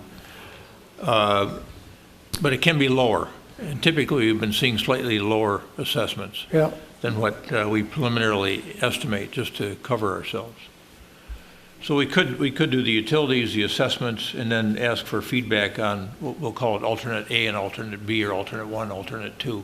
Yep. We could keep working with the county on those pieces because those are separate too. But I think it's I'd actually like to see the county pay for that entire semaphore installation, but I guess it's not just France Avenue there. It is an intersection of our city street on 58th Street too. Exactly. So it's astounding how expensive those traffic control devices have gotten. So what do council members think about that as a potential solution? We pass resolution 2019-112 and dedicate its passage to the determination that we're going to go forward with the utility aspects of the project, the assessment, and then obtain feedback on the 2 alternatives that we've discussed tonight. Member Anderson, your thoughts? Thank you. Just a couple of things. It's just on the public engagement report. I know that was exhaustive, and it's actually now we're using that approach as a prototype in terms of community outreach. And so I look at that, and I look at the response on it, and then I review our July 16th meeting. And the focus there was how to provide concrete sidewalks and make certain that they were on both sides and still accommodate the bike traffic that we anticipate. So there's the problem. And I know you think I own a bike shop on Philbrook, and I don't, but I would sure like to see some bike traffic routed that way, because I know that it doesn't cover all of it, but it would be a pressure relief valve, at least on that run of 58, if we took bike traffic down there, then figured out the other side. And if we come to the conclusion that the north side is where to go with the 8-foot path, if in fact that's what the neighborhood really wants to do, it could very easily tie into that. So, and the utility questions that come forward in terms of the project or post-project, the no parking on the street that's going to be it'll be an issue for all the people that live there, no question. And I don't know if parking bays were ever considered. I remember a conversation about that, but I don't recall ever seeing a presentation on it or seeing this is how we could do that. I'm not certain that it can be done in any event, but I think that's a reasonable concern. But above all, the proximity to Pamela Park, to me, is the overriding consideration. Yes, we've got narrow lanes there, and yes, we want the bike path, but the traffic that goes in and out of there, especially neighborhood traffic, especially people that approach that on a bike in summer months, the public safety issue right in there is a concern. And people do want to ride bikes up and down, and they do want to connect from Wooddale. So it's a pig and a poke, I think, a little bit. We have to work through this. I have no issue in agreeing that this is going to be roughly our assessment and this is our cost, and then waiting a while and then creating further public engagement. I think that's a good idea. But there has been significant public engagement. Mm-hmm. And that's the only thing that's troubling here to me, is that I thought on July 17th, I woke up thinking, you know, that was a really good solution. Everyone was happy with it, and here we are tonight. And yet, it is the people that live there and how they're going to be affected, and that should really be a consideration for us as well. So if we agree to defer the final decision on the composition itself, I think that's okay. That makes some sense. Mm-hmm. Thank you. I remember having that same feeling in fact, that night of July 16th, I thought we had a nice compromise solution with the folks that were here in the audience. There seemed to be a lot of affirmation of this was a good pathway to follow, but I'm willing to look at it one more time. Member Brindle, what are your thoughts about passing the basic resolution 2019-112, having it address utility improvements, the assessment itself, and then we'll get feedback on the two alternatives that are proposed? That's fine. I suppose actually there's three alternatives. Well, I want to clarify, you keep saying two. I want to know what those are. I haven't heard specifics on what. I'm thinking one is yours, one is the one that's in front of us tonight, and there's three actually. The one the neighbors are proposing, which is 5 foot on each side. Well, and that's where I wanted the council's comments on, do we want to follow the twin loops and have at least one 8-foot? So if that's the case, their suggestion is not one of the options. Yeah. The options would be the 8-foot on the north, or the present configuration. Or the present configuration, yep. Or 8-foot on the south, that'd be an option too. You could do north-south. So there could be, but the one, if we all support the twin loops, that isn't one of the considerations that the residents proposed tonight. Mm-hmm. So to Director Milner's inquiry about the twin loops issue, how important is that? Do we want to stick with an 8-foot shared pathway on one side or the other, or do you want to interlineate the proposed compromise from the neighborhood with a 5-foot sidewalk on each side with a 2-foot boulevard on each side? I'm not hearing that there's much of an alternative for where the twin loops connection could go here. What I don't want to do is create a gap in that twin loops design. So if there is if 62nd can fill the need, fill this gap, if you will. So if the twin loops can go via 62nd, and then we have more flexibility on 58th, it can't? You're shaking your head no. It's already part of it. So you come up France, you go to 62nd, you go through the park, now you go 58th, Upwood, it's already part of the loop. 62nd was already part of the twin loops. It's about making these connections between parks, schools, and making that kind of a grand Right, but you'd round. still make the connection with Pamela Park. You would just do it on the south side of Pamela and not come through the park. I guess I don't want to debate the bike ped master plan, because that was, Yeah. many people participated in that, and this is the vision, and it matched with the parks master plan for the vision of the grand rounds or the twin loops idea. So I wouldn't change that, because that's part of the comp plan already. We've Yeah. already got Yeah, it part of yeah, it. So, okay. question is, I still believe we should do an 8-foot section here. But Well, and what's driving the 8-foot section is the twin loops. in the multi-use, you get bikes and kids and people walking their dogs in a trailer, and it gives them room. Think about France Avenue. We're requiring every developer to put in an 8-foot wide sidewalk because of that same issue of people are going to be using it for multiple uses. Right, but you've got more room. You got more room there. But, You really, that's really the challenge here, is to try fit everything in when you've got front yards that are not standard in our city. They're less than 30 feet. And I would say the shared use is 12 feet, and the suggestion from the residents is 14. So it's, He uses less yard space. I'm trying to balance all those. That's where my recommendation came Go from. with alternate one that he had on the north side, he uses less space. Well, as far as the question you posed, I don't have a problem forwarding this, pushing this forward with the necessary parts of this resolution, the pieces that have to be in place, and then to finalize the design after that. But we do need to finalize it, because we keep going back to the drawing board on this one. So that, I think, is part of the danger of community engagement, frankly. But not that it's a bad thing. It's just that we can always go back and rethink it. And so that's, anyway, I've said that, and I've said it in public, so there you go. But no, I have no problem with that resolution. I don't understand what resolution you're proposing. Feels like we're making a decision but not making a decision. We're making a Yeah, we're decision gonna have on to, what. when we get to the point where we have a potential resolution, I think we got to get Director Milner's guidance. You're making a decision to actually separate the design decision from the financing decision.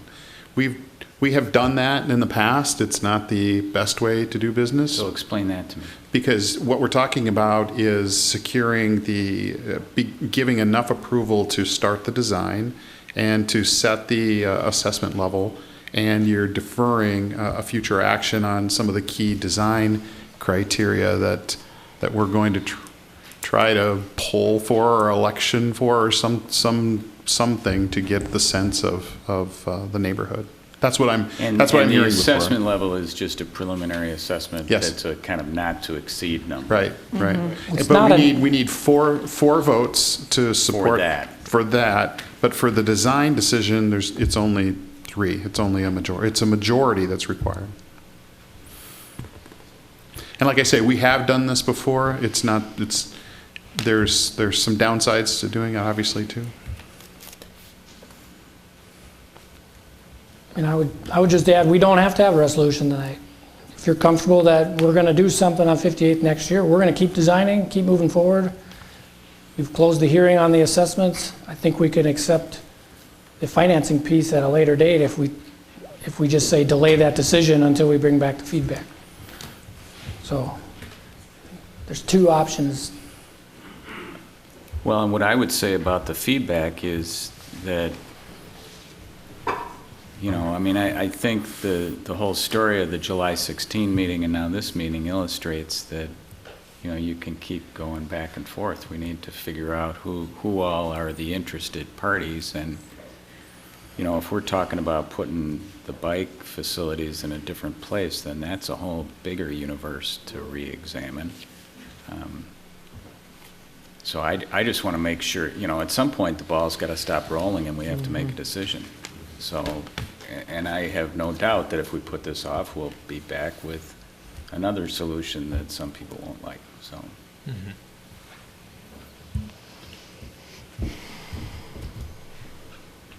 Your Honor? I think the most significant issue that I heard from Director Milner tonight was whether or not we want to include the neighborhood proposal of 5-foot sidewalks on each side with a 2-foot buffer on each side, because that eliminates the ability to have the twin loops.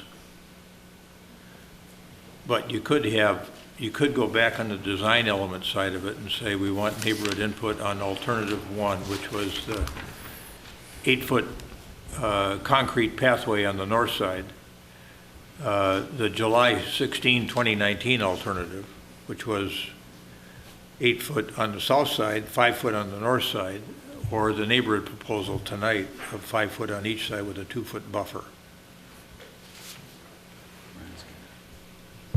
Manager Neal.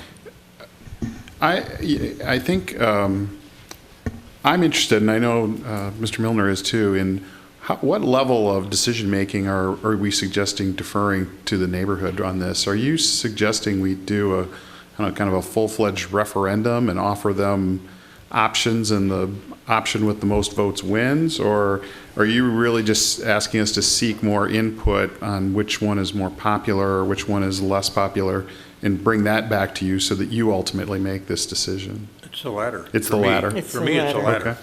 Because, Okay. our job has never been to count noses. Okay. Yeah. Our job has been to make a decision for I the agree best with that. interests of our entire community, Okay. even in neighborhoods. So, is that a fair statement? Well, and there are layers of considerations. Oh, I didn't see that, sorry. Oh, sorry, I didn't either. Not at all, no. It's just simply this, that I would just ask that the neighborhood really come together and decide exactly what it is. And so the potential for community engagement, I think that what I'm hearing so far is that we really do need to make a decision to move ahead on the project, and it's an important project for the neighborhood. It's an important project for your quality of life. It's an important project for the community. But there's been different conversations and different discussions, and tonight I think that there have been pockets that maybe we come to an agreement with a group, but there's another group that isn't quite satisfied, and so what the mayor's saying and what you're hearing consistently is that we just got to come to a time where we say, okay, this is it. So if there's going to be further community engagement, I think it really needs to be specified that this is what we're doing in this time frame. At the end of that time frame, we're making a decision. We'll make the best decision we can based on the further input we get. It may not be the compromise that's proposed tonight, may not be that, but I think it's fair based on the level of concern to give it further consideration. Member Brendel. Well, and I think too that when weighing alternatives, there are these layers of considerations, like twin loops, that need to then be added into the equation. And that sometimes happens here. It doesn't always translate when looking at alternatives 1, 2, and 3. So, so that's what makes it tough here, because we look at it and we decide something different than any of the options the neighbors were thinking through, the residents were thinking through. And that makes it sound like, well, they didn't hear us and they didn't understand. Well, we did, but there really are other considerations that need to be put into the mix. And that's what makes this hard, because sometimes you sit here and you're reminded of something that, we can't we can't do what I had in my mind as a compromise solution because of twin loops. So, and that's a good reminder. So I am personally willing to approve the financial elements of this matter tonight to go forward on utilities and assessments and get feedback on the various alternatives with no promise that we're going to do anything other than what's best for the community, keeping in mind the interests of the neighborhood that's potentially impacted here. Whatever we do over there is going to be a dramatic improvement over what presently exists. So in looking at alternatives, I think we should look at alternate Milner, I'll call it Milner Alternate 1, the July 16, 2019 conclusion that this council came to, and then we should look at the neighborhood proposal that was advanced tonight by about a dozen of the neighbors, a dozen of the 72 potentially affected neighbors, and then go back out and find out what other people think, and then we'll make a decision. Okay. Can I ask a question with respect to the financing? Are you comfortable that the preliminary assessment figure is big enough to account for whatever these options will shake out at? I am. So the present configuration is the widest one with the most impact. So that's the most impacts. I would just say that our city attorneys told us these are preliminary. We've had assessments come in above the number, but it's only been a few dollars. So we try to set that so we come down below. Right. Well, I just don't want to tell the residents that it's 100% going to be at or below, because we can legally go above it. And we've gone $10 above or something, but fair point. Just want to make sure. But I also don't. So I'm comfortable with, to answer your question, I'm comfortable with the number. Okay. Because I don't, I don't want to move ahead if that's not the figure we should be talking about. But if you're comfortable with it, then I can move ahead with that plan. All right, so let me ask, is there someone who would make a motion to approve the financial elements of proposed improvement BA 456 so that we can begin that work preliminarily on utilities, provide for the assessment within the context of that motion, and then between now and the end of January?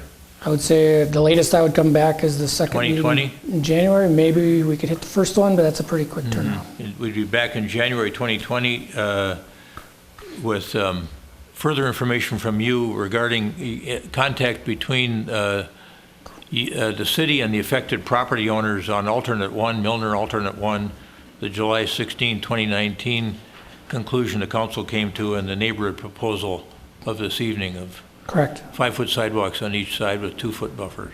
We will. All right, is there a motion to that effect?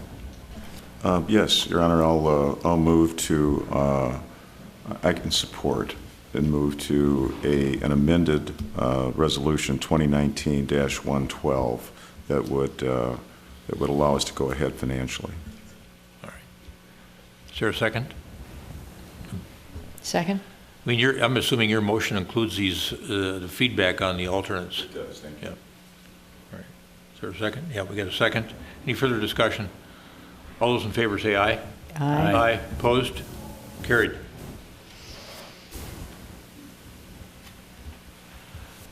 Okay. Thanks, folks.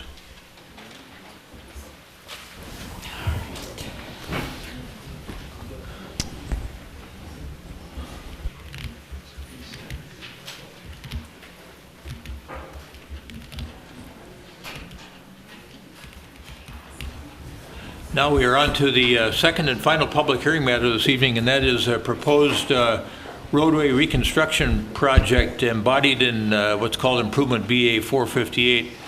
It is the Prospect Knolls A neighborhood, and we welcome back all of our old friends from the Prospect A neighborhood.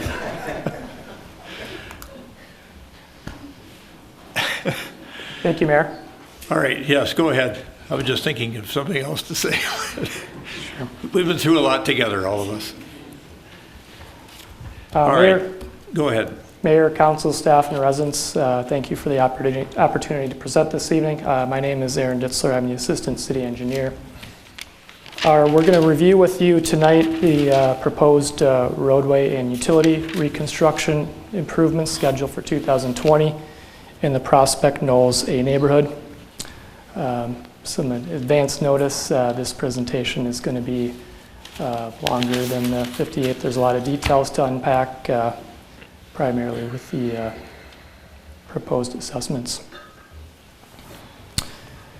Prospect Knolls A is located in the southwest quadrant of the city. It's quite a unique roadway layout. It's just northeast of the Braemar Golf Course. The limits on the south are 1 block north of Dewey Hill Road. On the east, bounded by Shannon Drive. On the north, by West 70th Street and Dublin Circle.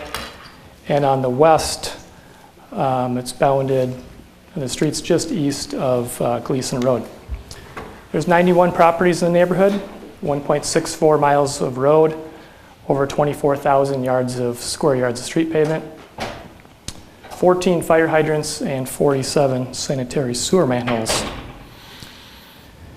I do want to pause a little bit on the project limits and describe the south end of the project limits, how we determine those limits. Going back to the pedestrian facilities plan, there is a proposed future 5-foot concrete sidewalk between Dewey Hill Road and West 70th Street. The furthest south segment is along Shannon Drive between Dewey Hill Road and Kemrich Drive.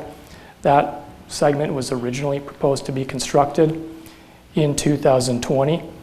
The remainder of that sidewalk segment is just east of the project limits in the Prospect Knolls C neighborhood. That neighborhood is scheduled for street reconstruction in 2022.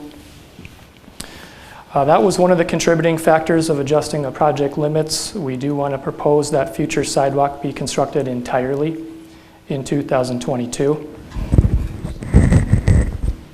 Additional benefits of that include the furthest south access for Prospect Knolls C has only one south access along Shannon Drive between Kemrich Drive and Dewey Hill Road. So to avoid heavy construction equipment damaging only a 2-year road, we do want to prevent that. So therefore, we adjusted the project limits from Dewey Hill Road to Kemrich Drive. I'll go over the utility improvements, beginning with the existing water main. There are cast and ductile iron water main pipes in this project area. There's also undersized 1.5-inch copper water main pipes in a few of the cul-de-sacs. We did an acoustical water main testing to determine the condition of existing water main and found that it was in fair condition. That's evidenced by the relatively few water main breaks. The Dublin Reservoir is in this project area as well, just on the west side of Dublin Road, just west of West 70th Street. That Dublin Reservoir holds 4 million gallons of fresh water. The fire hydrants are original construction and not to the current city standard, and the gate valves are nearing the end of their useful life. We are proposing to upgrade. Is there anything about the, excuse me, Mr. Ditzler, is there anything about those existing fire hydrants that makes them non-functional? I mean, if in the event there was a fire in the neighborhood that we had to use one of these? Nope, they work fine. They function just fine? They work fine, and in the next slide here, we are proposing to replace the hydrants with the stores connection, which is the quicker, more efficient connection for faster use by our fire department. We're proposing to replace the undersized copper main and associated water service in 3 of the cul-de-sacs, Wexford Road, portions of Antrim Terrace, and portions of Antrim Court.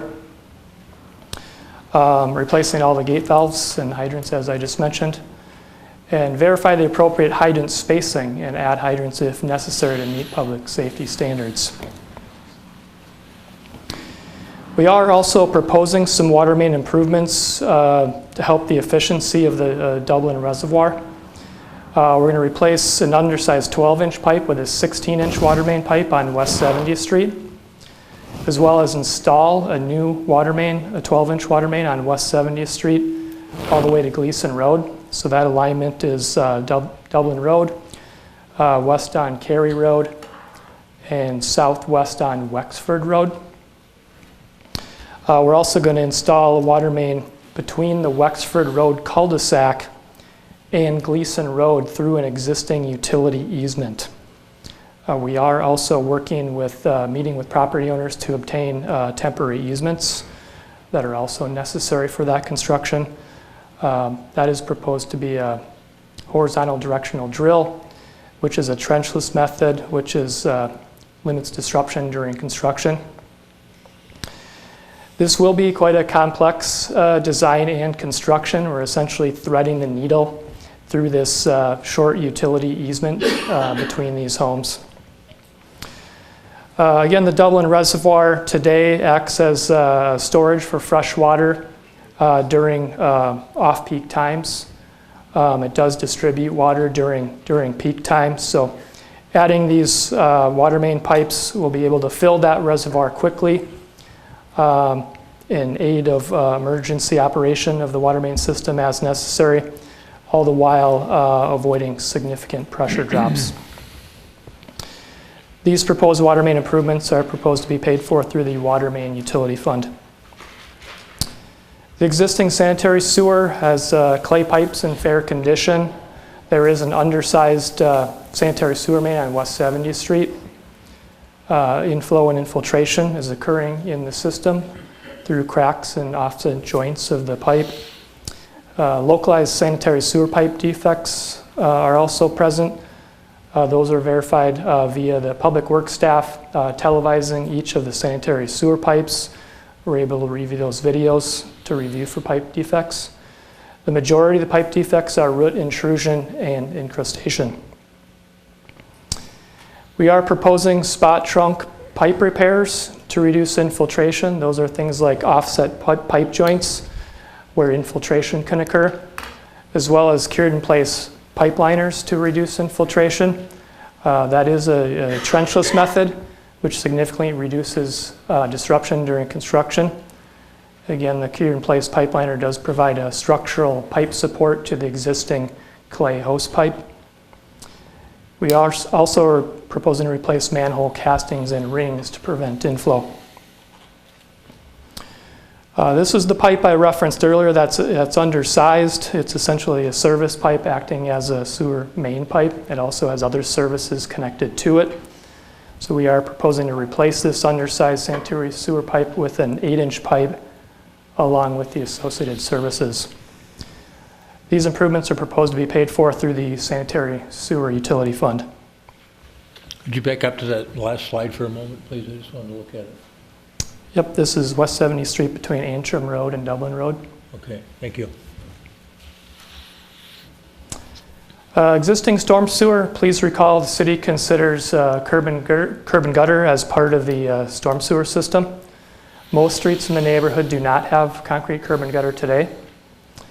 There's two different storm sewer pipe materials, corrugated metal and reinforced concrete pipes in the neighborhood. It's primarily reinforced concrete pipes. There are localized surface drainage issues that were verified by a resident comment. One of those surface drainage issues is shown in the photograph on the slide. We are proposing concrete curb and gutter repairs, spot curb. Hold on a moment, Mr. Dissler. Are you aware of any localized water intrusion issues as a result of increased amounts of stormwater in this proposed project area? Have we had any concerns expressed by residents about getting water in their basements, for example, where they never had water before? We didn't ask specifically about water in their basements. We did, in the questionnaire, have available room to comment. Generally, there weren't a lot of surface drainage comments that we got received through the questionnaire. Increased amounts of standing water in people's yards or inability to manage stormwater by anybody in the neighborhood under existing conditions? Didn't hear many of those complaints, no. Okay. If there are specific ones, residents can certainly reach out to us and we will address those. All right, thank you. We are proposing spot curb and gutter replacement, Antrim Court, Antrim Terrace, Dublin Circle, and Shannon Drive north of Lee Valley Road. These are the streets that have curb and gutter today. The majority of the curb on these streets are in good condition, so the majority of the curb is proposed to be remain in place. Some may need to be spot replaced due to poor condition. If a curb panel is cracked, poor drainage, as I related to earlier, if there's a flat panel of curb. Installation of water services. A couple of the cul-de-sacs have curb and gutter and have undersized water main, portions of Antrim Court and Antrim Terrace. That water services may conflict with the existing curb and gutter. And storm sewer inlets and sump drains, improvements for those may potentially impact curb and gutter and need replacement. The majority of the curb and gutter, none exist in the project area today. We are proposing full curb and gutter installation on the remainder of the streets in the project area. We're also proposing modifications to the roadway and storm sewer to improve existing drainage issues, improve the roadway grade to improve drainage, or extend a storm sewer inlet if necessary to improve existing drainage issues, as well as installing sump drain pipe where warranted and feasible. The photograph on the slide shows a green sump drain pipe, which is along the edge of the roadway behind the curb and gutter, buried about 3 feet down. Residents with sump pumps may outlet their sump pump discharge pipe and connect it into this sump drain. Not a mandatory connection, an optional, but we do recommend those connections.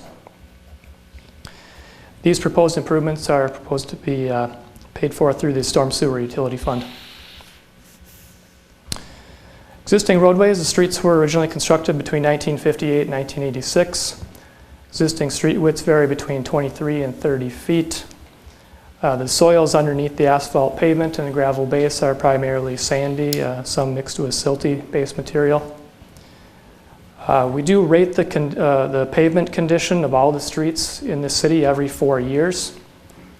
We come up with a weighted average for all the streets within the city. That pavement condition index is 72. Likewise, we rated all the streets in the Prospect Knolls A neighborhood. That overall weighted pavement condition index is 16. An example of a pavement condition is shown in the photograph in the slide. We are proposing to recycle the existing pavement material. That's a process called pavement reclamation, which is essentially grinding the existing asphalt pavement and gravel surface underneath it to create a recycled gravel product that can be reused. We're proposing subgrade corrections as needed. If the soils underneath the asphalt pavement and gravel are soft and spongy, we'll replace those with more stable soils. We're proposing to construct new roadway section, new asphalt pavement, supplement with new gravel material as necessary. 27-foot street widths are proposed. Maintain parking on both sides. Exceptions to the 27-foot street width include the existing curb and gutter roads. Those curb and gutters will pose to stay in their existing configuration today. Cary Road is proposed at 24-foot street width. I want to talk a little bit more detail about the intersection at Cary Road and Down Road. It's a little bit challenging to see in this photograph with all the tree cover in the photograph.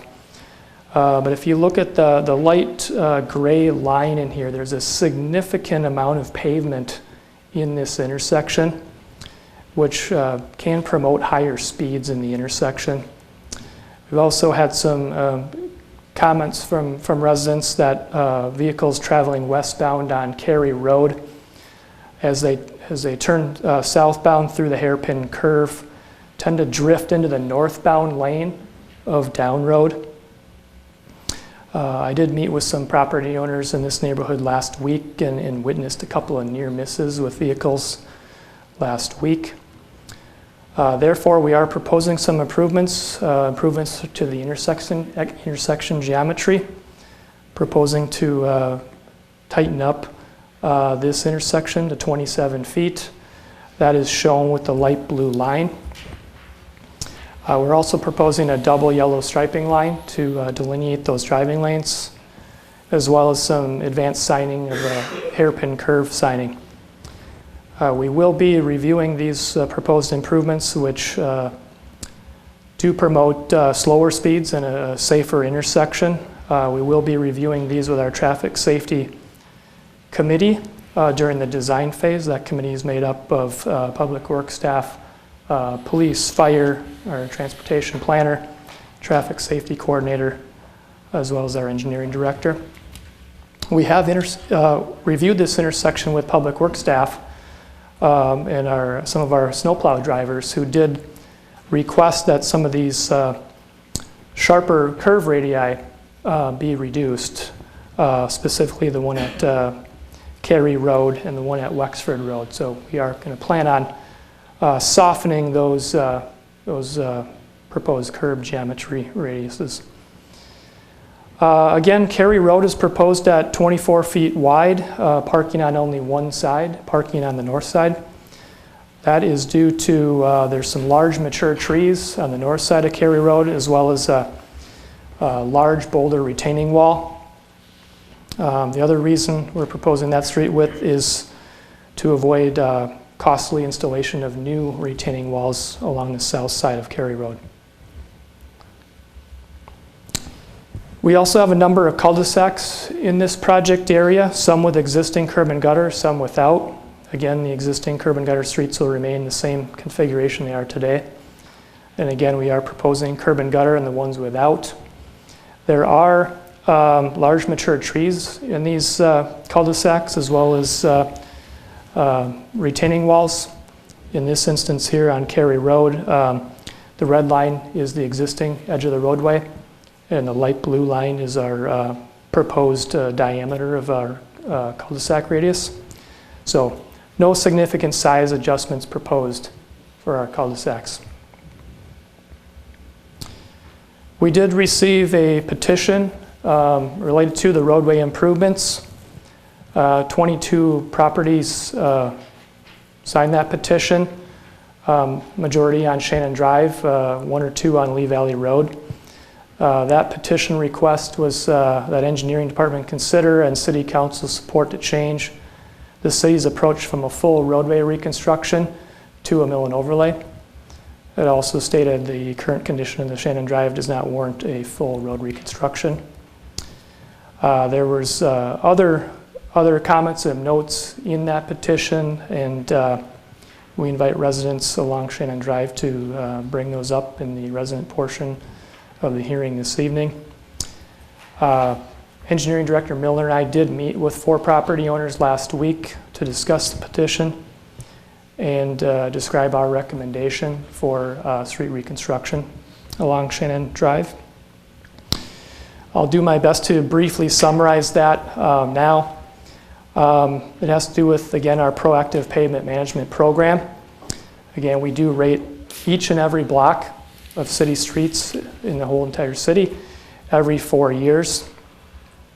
And we do group those streets into neighborhoods. Again, this Prospect Knolls A had a weighted average of 16. A rating of 100 is a brand new street. A rating of 0 is a completely failed street. And it's true in our neighborhoods, there are times there are other streets that are higher rated as compared to those lower rated streets. Shannon Drive is one of those streets that is rated higher as compared to those other lower streets. The overall condition index on Shannon ranged from 30 to 40 of that pavement condition index. The primary reasons we group streets into neighborhoods, again, maximizes the economics of scale. The larger the street reconstruction project, the more cost effective that project is when you compare it on a project cost per square yards. The smaller the project per square yards, the more expensive it gets. Likewise, the piecemeal approach, generally the more expensive those get. Also, the benefit is having the similar pavement life. We group these into neighborhoods, and we like to either mill and overlay all the streets within a neighborhood group or reconstruct all the streets within the neighborhood. When we do street reconstruction, our goal is to have that street last up to 60 years between street reconstructions. We do maintain the streets via patching, seal coating, and mill and overlay. Generally, street reconstruction, you get about 25 years of life before you need to do a mill and overlay. Mill and overlay, typically you get an extension of pavement life about 10 years, maybe up to 15 years. So we do like to have those similar pavement lives. If not, you end up having a very challenging process to essentially plan and manage and fund each and every street block on its own. It becomes really challenging to manage and plan and fund those if we're doing that kind of on a street block by street block basis. So those are the primary reasons, maximizing economic scale and a similar pavement life. Well, let me ask you this, Mr. Dissler, is the entire Prospect A neighborhood a prospect for a mill and overlay project? No. Based on that pavement condition index of 16, and I think we've heard many property owners within this neighborhood that are in favor of street reconstruction. Are in favor of street reconstruction? Yes. All right, okay, thank you. So we also have existing features along the edge of the roadway within the right-of-way, including landscaping features, mailboxes and irrigation systems, and pet fences. These items may be impacted by street reconstruction, especially many of the items that are right up along the edge of the roadway where we're proposing curb and gutter installation or utility improvements. Landscaping features are replaced during construction. Mailboxes are salvaged and reinstalled during construction, and irrigation systems and pet fences are repaired. I will note these items costs for these items are assessed cost for reference. We do coordinate with property owners for these features during construction, so you know what to expect. So those are the improvements. So how much are these improvements proposed to cost? The roadway project costs are estimated at $2,484,000 to be funded through special assessments. Sanitary sewer, $541,000. Water main, $956,000. Storm sewer, including the concrete curb and gutter, $500,000. So the utilities, just shy of $2 million, all to be funded through the city utility funds. Total project cost, $4,481,000. The total project cost does include engineering-related costs, clerical and finance costs, as well as 15% contingency. Special assessments are assigned to benefiting properties of public improvements per state statute, chapter 429. Per the assessment policy, local streets are assessed at 100% of the roadway costs. Those items cover roadway and driveway removals, subgrade materials underneath the asphalt pavement, the asphalt pavement material itself, restoration, including topsoil, seed, landscaping items, as I mentioned. Again, indirect cost, engineering, finance, soil investigation, and the mailings. I'll reiterate, not included in these special assessments are the utilities, sanitary sewer, water main, storm sewer, sump drain, curb and gutter, not included in the special assessments. This slide here is a slide we shared with the Prospect Knolls A neighborhood at a informational meeting in August. At that meeting, we shared an estimated assessment range per REU. On the low end of that range was $22,700. That low end represents a project that has no subgrade soil repairs necessary, no contingency included. The upper range, the $29,500, represents a project that needs subgrade soil corrections in select spots, as well as the full 15% contingency needed. Also of note, a preliminary market benefit report was not yet prepared. I bring that up because state statute chapter 429 has what's called a special benefit test, which says the special assessments are valid if the assessment does not exceed the special benefit when measured by the increase in market value due to the improvement. So because of the special benefit test, we did hire a licensed and qualified appraisal firm. That was Nagel Appraisal Incorporated. They were hired to do a preliminary market benefit of the neighborhood. They didn't do an appraisal of each and every property. We did hold a project kickoff with them where we described the proposed improvements so they could prepare their report.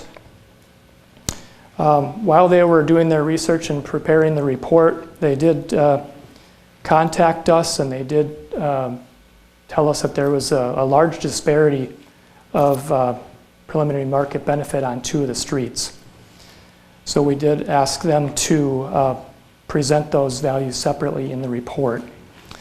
Those streets were Dublin Circle and the east leg of Shannon Drive. The report said that properties could see an average price benefit of $12,000 to $20,000 per lot. The majority of the project Knowles A neighborhood, it said that properties, the remainder, said the properties could see an average price benefit of $18,000 to $40,000 per lot. So if you recall from my previous slide, at that informational meeting in August, we shared the estimated assessment per RU range, which was $22,700 to $29,500. So essentially, we saw that we could not meet the special benefit test for the properties along the Dublin Circle and Shannon Drive properties, which could see the benefit of $12,000 to $20,000 per lot. Therefore, we did create two unique assessment districts. Assessment District 1 was all the properties excluding Dublin Circle and the east leg of Shannon Drive. There's 62 properties within District 1. The assessment policy states that assessments are per a residential equivalent unit, or REU. That's essentially one single family lot. That's regardless of the lot size or the front footage. The assessment policy also says to take into account corner lots with one side of the property having a roadway that's not included in the project area. There's 3 of those properties that are going to be proposed at a 0.5 REU because they have roadways that on one side that aren't in the project area. We also have another property that was assessed with a previous project, the Prospect Knolls B neighborhood, in a previous year. So that has a REU less than 1. We also have another property, which is a city property, which is the Dublin Reservoir site. Because of that Dublin Reservoir site, that property is not a developable lot. Therefore, per the assessment policy, that parcel is a 0 REU. So factoring in the partial REUs of the 62 properties, we get a 59.17 REUs for District 1. When we take the estimated roadway project cost divided by the 59.7 REUs, we get an estimated assessment rate of $32,900 per REU. This is the highest estimated assessment per REU to date. However, it is within that preliminary market benefit range. I will point out, again, these are estimated assessment amounts. There is 15% contingency in here. We do hope these assessment amounts go down after construction. So A little bit of from reference point of why this is the highest estimated assessment per REU. The highest final assessment rate to date was the White Oak C neighborhood in 2016.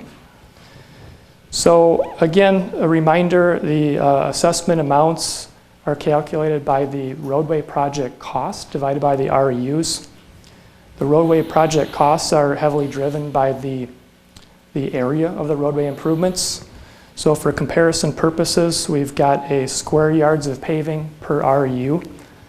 White Oak C had square yards of paving per REU 259.9.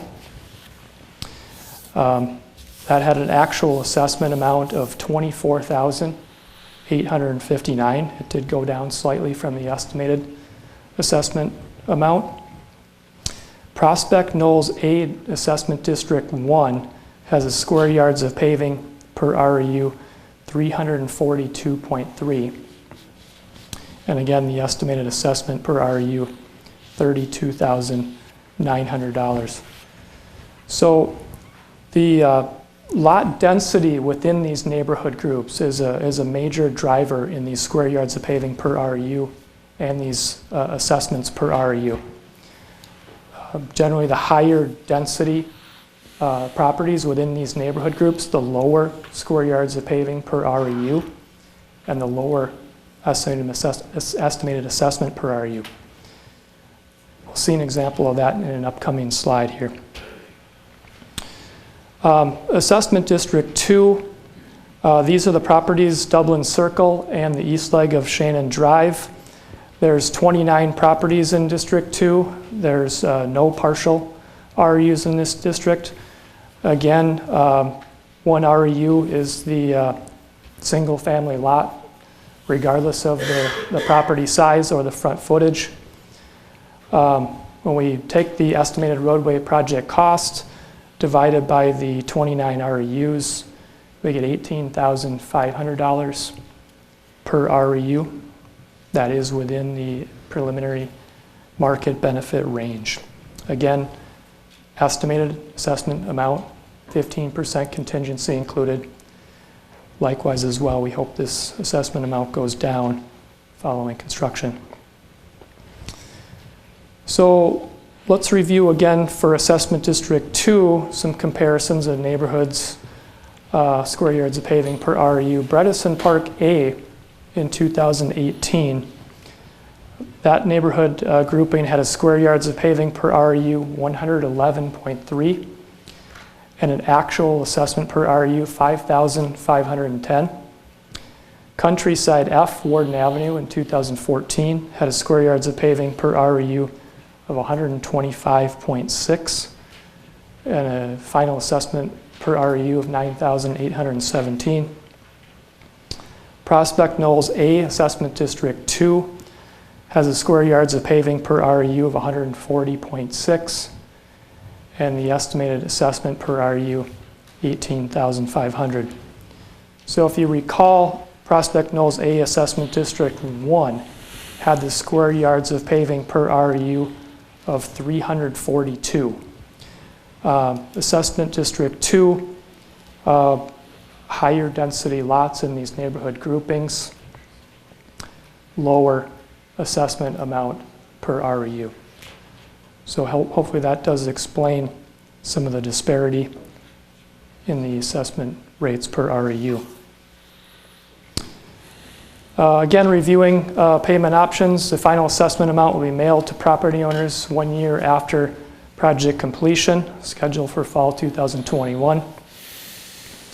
The payment options include paying the entire amount upon receiving the bill within 30 days to avoid future interest charges. Pay a minimum of 25% within the first 30 days to avoid interest charges. Otherwise, the balance rolls over to the property taxes and spread over 15 years, including interest. Or roll the entire amount over to your property taxes, spread over 15 years, including interest. The interest is essentially the borrowing amount, the bonding amount to pay for street reconstruction. It does include an additional 1% above the borrowing rate for city staff to administer the assessment program, as well as to reimburse Hennepin County for administering the assessment as well. Those rates have ranged in the low 3s to the high 3s in the last 6 years or so, including that additional 1% for the interest. You can also defer the payment if you're 65 years of age or older and meet specific income requirements. To review the schedule, we held project open houses for Prospect Knolls A in summer of 2017, summer of 2018. Neighborhood informational meeting again was held August 12th. The Edina Transportation Commission reviewed our draft engineering study on October 24th. The public hearing is this evening. Council will decide whether or not to move forward with the project this evening.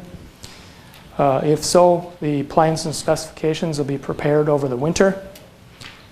Council will consider awarding a construction contract and beginning construction spring 2020.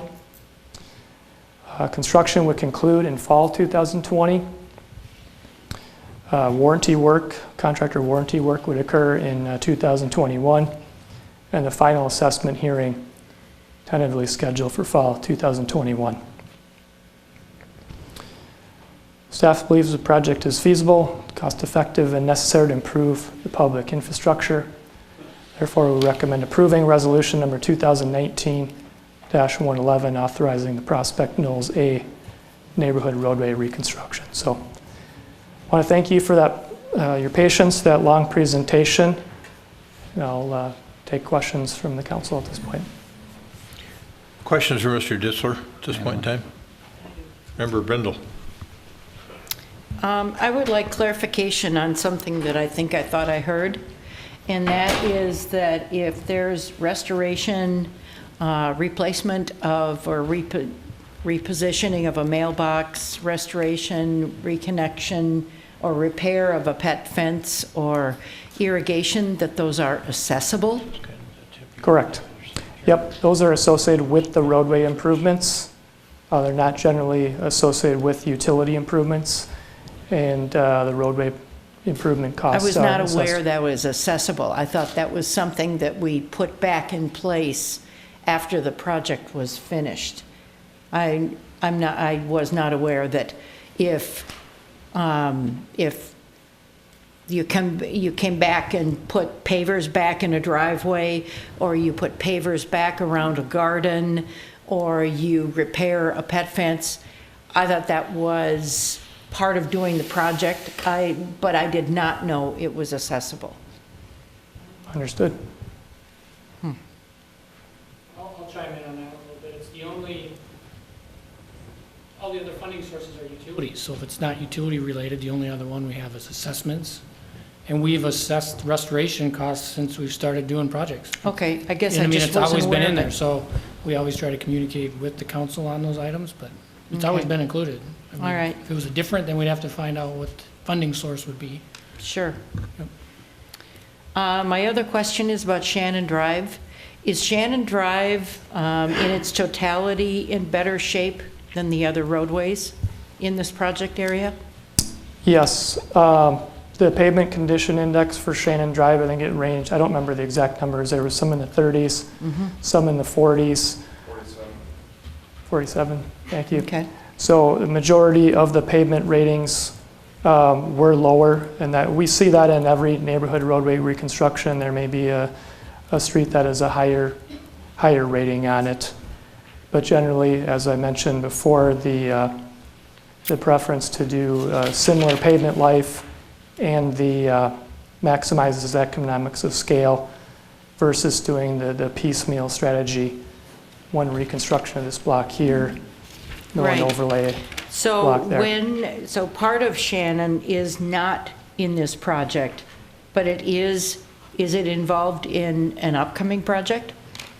Yes, the portion of Shannon Drive south between Kemrich Drive and Dewey Hill Road would presumably be in the 2022 street reconstruction project. So could all of Shannon be part of that project? since Shannon is in the 40s and in much better shape than the rest of this project area? It could. Generally, if I may speak on the maintenance groups, when creating the maintenance groups, we look at a few different things. Just general location, the classification of the streets. We try to make sure we classify all the local streets together. We don't mix and match with municipal state aid streets and local streets. We also look at the contiguousness of the streets is another factor in determining some of the maintenance groups. So I think when this group was initially created, some of those components were considered as to why the boundaries were drawn this way. But you could make an argument that Shannon Drive could be grouped with the 2022 street reconstruction. I guess I see Lee Valley Road in a way similar to Sally Lane in our neighborhood, where part of Sally was reconstructed with our project, which was just completed, and the other part of Sally serving other connected streets in our area is in a future project. So I guess one of the things I'm thinking about is if the pavement condition is that much better, that maybe Lee Valley up to Shannon, so that Shannon, Lee Valley, and Shannon could be part of the 2024 project and take advantage of the fact that the pavement is in that much better condition and you get a few more years out of it. True. Just for clarification, we are proposing a street reconstruction for 2022 for the Prospect Mill C, and not a mill and overlay, just for clarification. And that's mill and overlay? No, street reconstruction for Prospect Mill C, to the east of the project limits. We're proposing street reconstruction, not a mill and overlay. Right, but I thought you said 2024? 2022 is the Prospect Mill C, which is the Shannon. streets just east of. I'll get the mouse on there to clarify a little bit. Okay. So these are the streets just to the east, that is 2022. So we're coming off Dewey, Shannon, to Kemrich, and then these other streets here. Those are 2022. All right, so I guess that's what I'm asking is if Shannon to Shannon, including that piece of Lee Valley, is a PCI of 47 generally, then couldn't it be delayed? It would have to be, the maintenance group, the neighborhood grouping would have to be essentially adjusted. Otherwise, the whole neighborhood would need to be delayed. So I think there's two things. It's not 47, there's only two pieces. The majority of it's 32 is the condition of Shannon Drive. Okay. The other piece Aaron's trying to communicate is this section here is part of the maintenance group. So if we didn't do this, we wouldn't do this either, because we don't want to drive across a brand new street. It goes back to the point of we want to do this all together. Right. Don't want to drive across streets to get to Shannon. So Yeah. if you decide not to do this piece of Shannon, we should not do this piece either. And then our numbers we came up with tonight, I would not be comfortable going forward with those numbers because we're taking 5 or 6 properties out of one district, and so.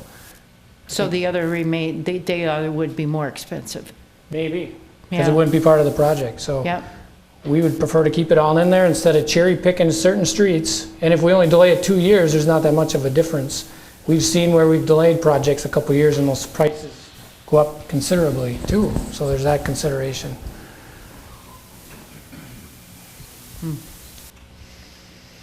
Okay, well, we can go with. Member Anderson. Yeah, thank you. I'd just like to drill down a little further on Shannon, because we've all had some communication about the mill and overlay that was done south of Dewey Hill on Shannon, and that was adequate in that area. And then if we move to Shannon north of Dewey Hill, even the portion that runs up to Lee Valley Road, let's just say that area. there's been a suggestion that that doesn't need to be done at this time based on the pavement rating. But I know that there's a lot more underneath the pavement that you're trying to get to in the street reconstruction. I understand that. But I just wonder if you'd comment on that, and then even to compare the pavement ratings there, both north and south of Dewey Hill, and the reason that the overlay, the milling and overlay was executed south as opposed to being an option for north. So I will clarify that as far as the underground work on Shannon Drive within Prospect Knolls A, there's not a significant amount of utilities improvements proposed on that block. And as far as the pavement rating, Shannon Drive south of Dewey Hill Road, those pavement ratings were in the 30s. Exact numbers I don't have off the top of my head. I'll do my best to describe the reason for that. Staff can adequately design about 3 to 4 miles of street reconstruction every year. The budget plays into that as well for the utilities. That's about the maximum amount, 3 to 4 years we can do per year. And we have kind of a 5-year plan for street reconstruction. So if you think of 5 years times 3 years, 3 miles per year, we've got about 15 to 20 miles of streets that we can do in those 5 years. Likewise, generally street reconstruction below pavement ratings for neighborhoods before 45 or below 45 as an overall pavement index are classified for street reconstruction. The range between 45 and 55 is generally mill and overlay. However, after we do our pavement ratings, there may be years where, if you recall, that we can do 15 to 20 miles of street in 5 years. Based on the pavement ratings, we might have 27 or 30 miles of streets that qualify as street reconstruction. So additional analysis is needed to be done to look at those additional street mileages. Can any of those streets be delayed 1, 2, 3, 4, 5, 6 down the line? If so, they're delayed.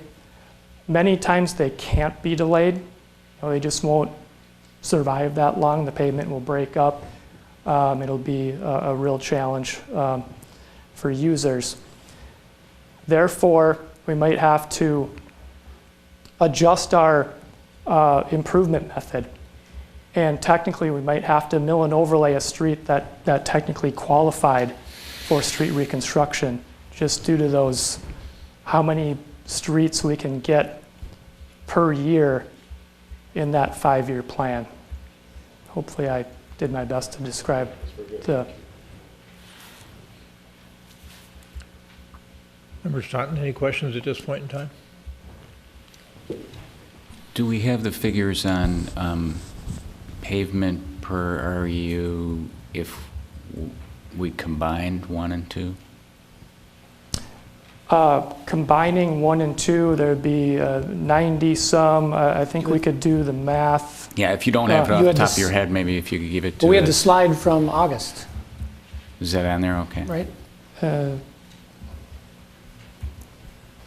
This is the overall square yards of paving per RU, So it was 275.96. 275, and now it's 342 and 140. 141.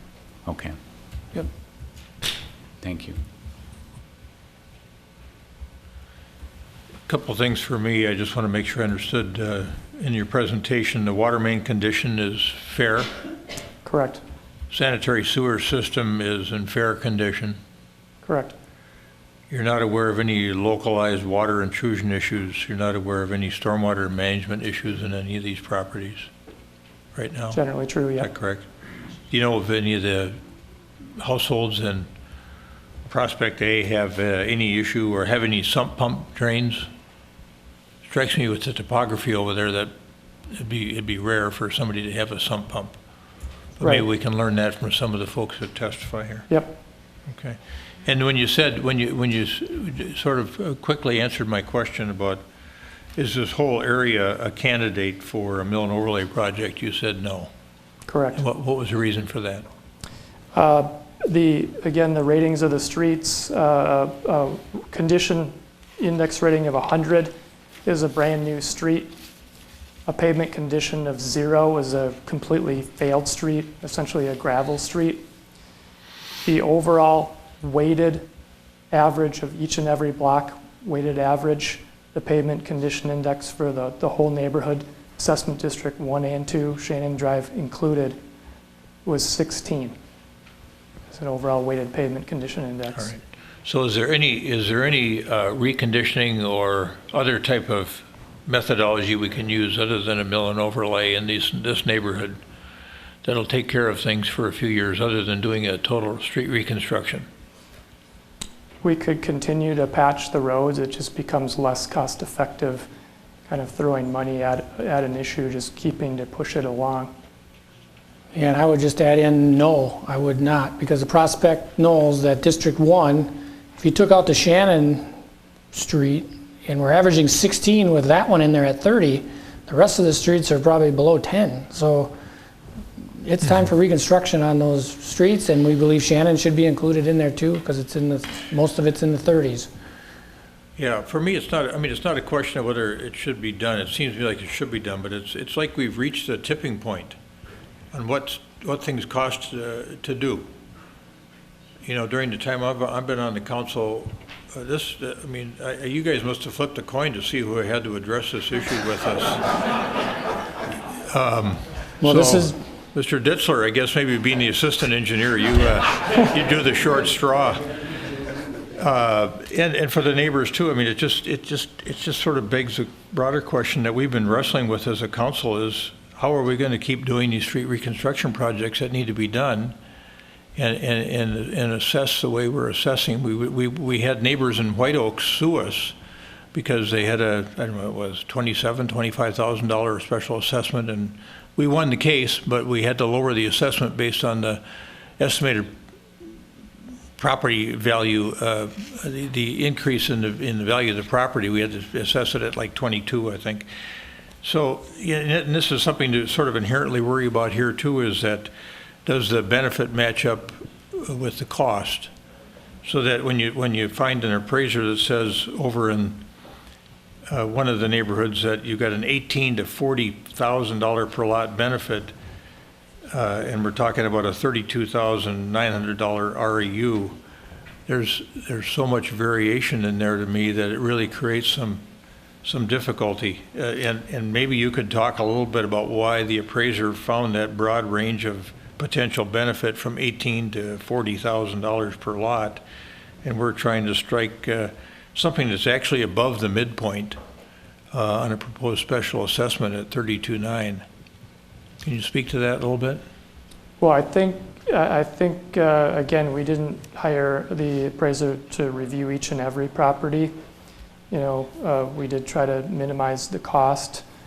So I think they were being a little bit conservative on the lower end and providing different possibilities, since they didn't review each and every home in the that's fine. I mean, there may well be a $32,900 benefit on everything we do here if we do it, but it's just an extraordinary number, even for people of strong means. It's a difficult thing to deal with. But let's hear from anybody else have questions for staff at this point in time. Let's hear from our fellow residents about what their views are on this. We've got plenty of them here from the neighborhood. So remember, you've got 3 minutes. You'll get a yellow light when you've got 30 seconds to go, and then, so give us your thoughts. Ms. Bland, welcome back. Happy to be here. Now, not only did you live close to the Dublin Reservoir, but now you're on a corner lot. So, lucky you. Lucky me. All right, go ahead. I'm Rhonda Bland, 7,000 Cary Road. Good evening, Mayor Hovland and Councilmembers Anderson, Brindle, and Staunton. Nice to see you again. I hope after this issue, we are done for a while. I hope. I reside in what is now deemed District 1 of the project. I'm here speaking not only for myself, but also for several neighbors also in District 1 who've asked me to speak on their behalf. They've ceded their time allotments to me, and so although I will try to keep my remarks concise, I might go over the 3 minutes a bit.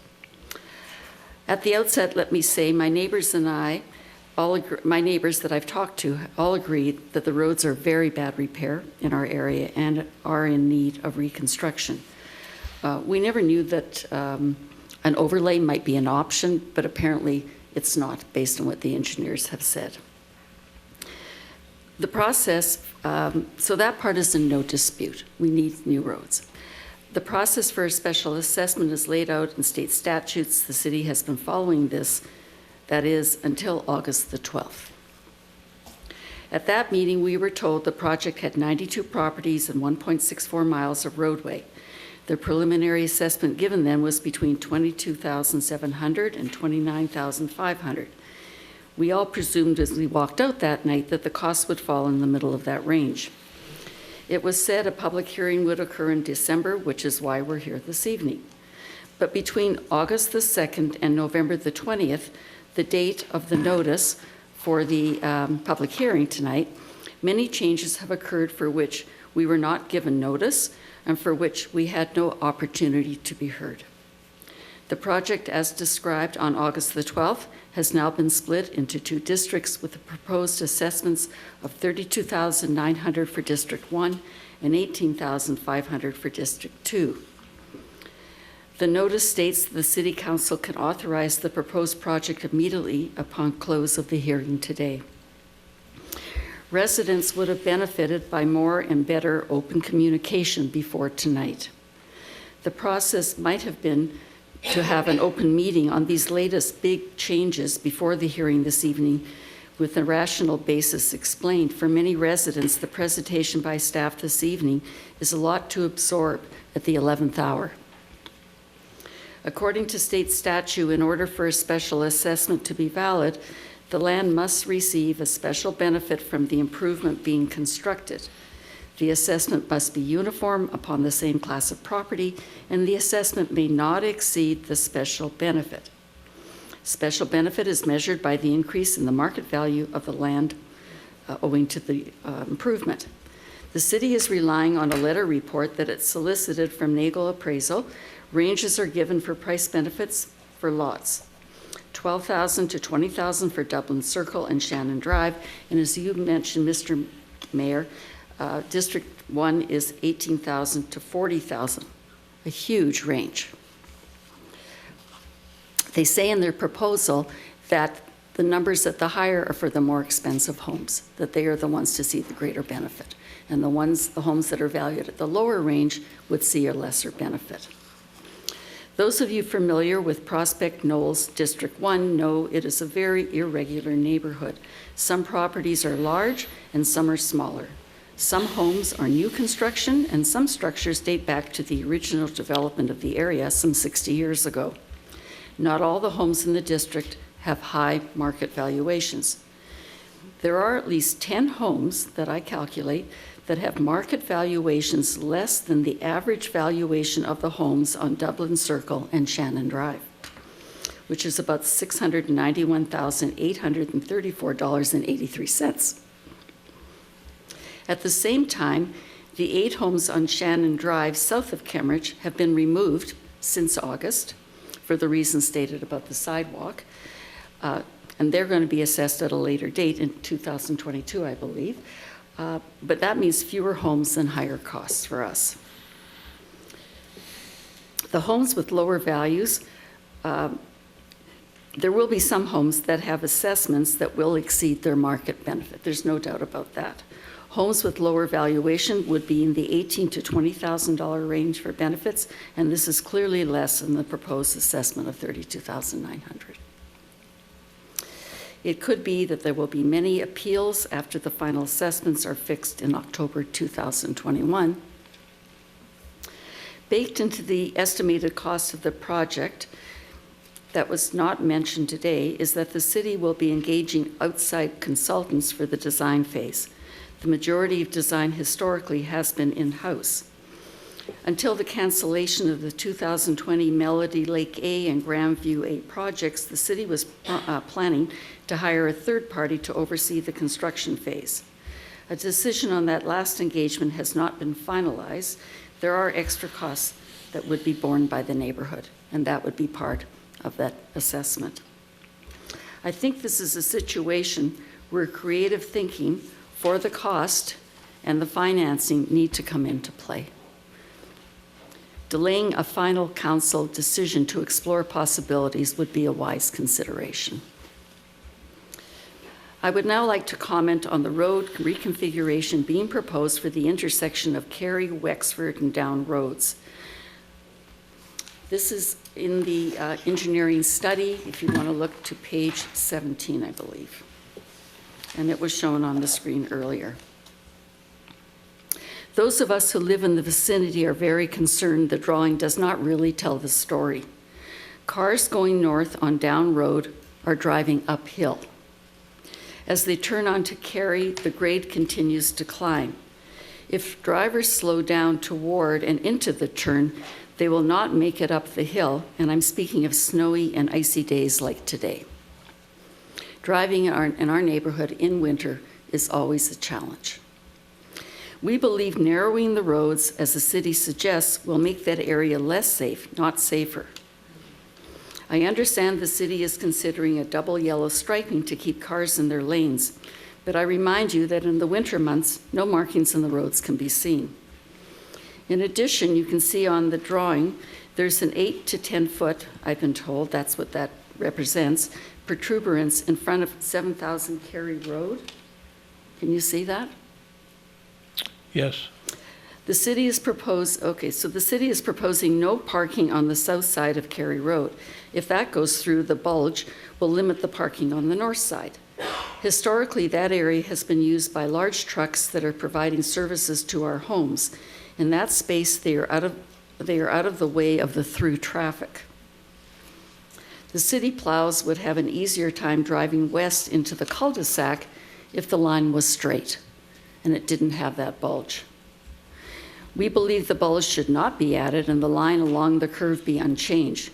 We hope you will amend the proposed reconfiguration to not narrow the roads and to remove the bulge.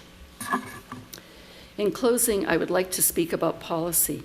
I know the city is beginning to consider the feasibility of a local sales tax option. I had an excellent conversation with Bill Neuendorf, Economic Development Manager for the city. I understand the process is long and that it has to go through the state legislature, but I believe it is a realistic option to funding in total or partially these projects that are only going to become more expensive. We need to have creative options to shield our residents. For now, I can only ask you to pause the project approval so that research for alternative financing aids that could reduce the burden could happen. Thank you very much. Thank you, Ms. Bland.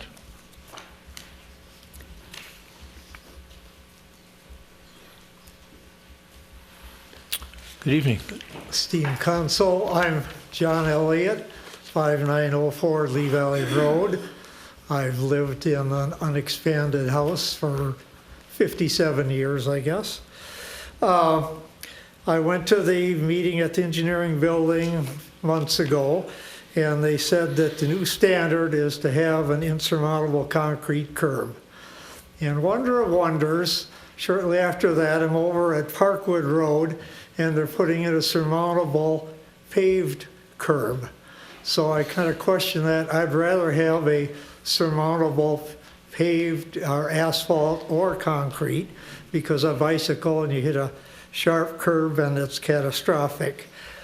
As far as these extra sewer lines that we saw that are 3 feet into the property along the right-of-way, I asked the surveyor, how many sewer lines do you see running down to the street? His answer was 2 for the project area.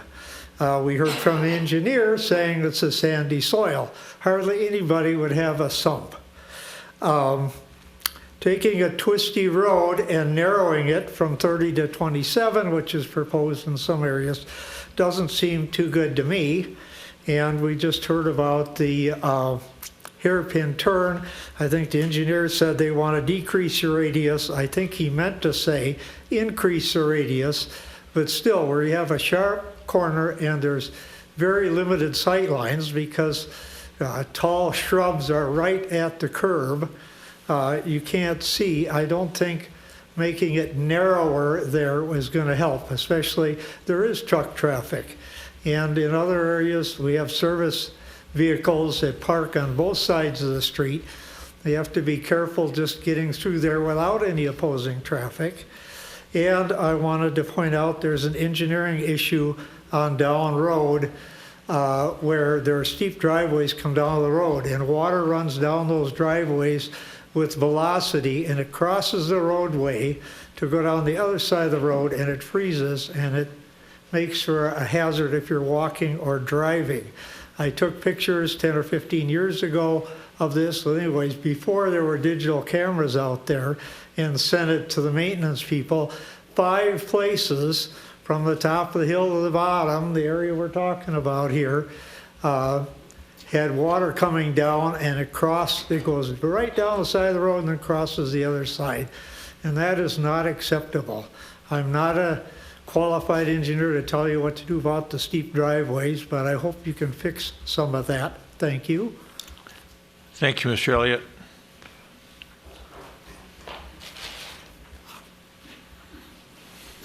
Good evening, Mr. Mayor, council members. I'm Greg Good at 7028 Shannon Drive. I'd like to address 3 words that I heard in the resolution this evening, and that's improvement is necessary, cost-effective, and feasible. But I'll get back to that in a minute. To begin with, I'd like to give recognition and thanks to Chad Milner and Aaron Dietzler, for they were both been available and very responsive in dealing with us as a community and a neighborhood, and we appreciate that. Often when you hear people talk about community comments, the acronym NIMBY comes up, right? Not in my backyard. In this case, it's quite literally not in my front yard, so I apologize for that. If funds from this were fully funded and fully spent from existing tax revenues, I might not be here tonight. But in this case, the decision that you're making directly spends more of our dollars and more of our fundings in a special assessment. And so therefore, I hope you allow the public to have a little bit more influence in the decisions that are made. So now to get back to the resolution. Improvement is necessary, cost-effective, and feasible. I'd like to start first with feasible. No dispute about that. The city has done road reconstructions before. They will do more in the future, fully capable in doing it. You've also heard tonight the mention of a mill and overlay, and I think that's also a feasible solution. I live on Shannon Drive and represent at least one member of the 22 residents on Shannon Drive that is mentioned tonight in District 2. 21 residents in Shannon, 1 on Lee Valley, 5812 Lee Valley Road. So we also think a mill and overlay would offer a feasible solution. The city's done it before. There's a history of it throughout on roadway overviews, mill and overlay roadways, so it certainly is a feasible opportunity for us. Second, necessary. Is this necessary? My answer at the moment would be no, it's not. It is convenient, and I understand that. And the engineering department has done a nice job of telling us about the convenience of this approach. It is convenient to keep a contiguous group of roads together and to address it together. It is convenient to have everything the same type of pavement surface so that allows us to move forward thinking about it all the same. But convenience in this case is not the same as necessary. You've heard it mentioned about the Shannon Drive Road and the PCI, the Pavement Condition Index. It indeed ranges between 32 and 47. Compared with what you heard tonight with the average of the rest of Prospect Knoll A at 16, we are well above that level as far as the condition of our streets. You've also heard there's no expected sewer or water main issues that need to be addressed. And we have 22 members of our street that have signed a petition saying we are willing to live with a mill and overlay solution. So it is not necessary. And finally, cost effective. I guess my answer there would be not in the least. If we just look at our street, and I take the assessments as it's suggested, and I believe Mr. Milner had suggested that the residents probably pay about 55% of the project costs, that makes our street about a $700,000 project. Compared with what engineering has told us is a mill and overlay would cost $60,000. We can do a lot of mill and overlays if we need to on a good solid foundation to keep our road in good maintained order. So in that I would suggest that when you think about those three words, necessary, cost effective, and feasible, it doesn't apply to Shannon Drive in this case as part of District 2. The last thing, and I've already sent you an email on this on Friday, so if you would allow it, I'll just provide a written reminder.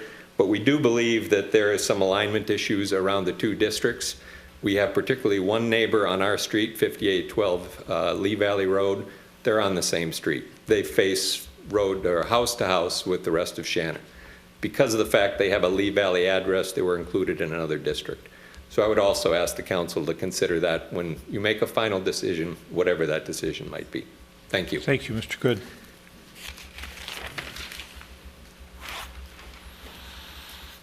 Yes, sir. Yeah.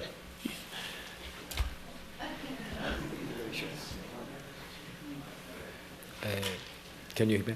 Yeah, when you start, it'll switch to green. No, you don't have to press it. It gets controlled from the back room. You just go ahead and start. There you go.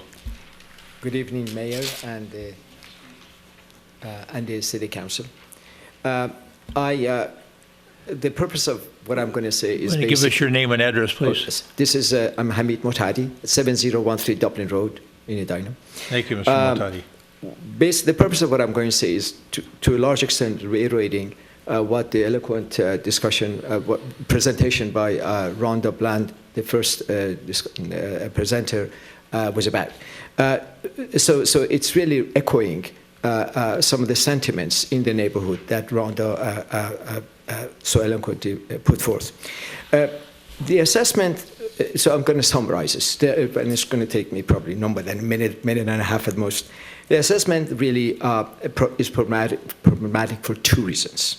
We're talking about Part A, the $32,900 part of the project. It is exceptionally high and it's unequitable. These are the two problems with it.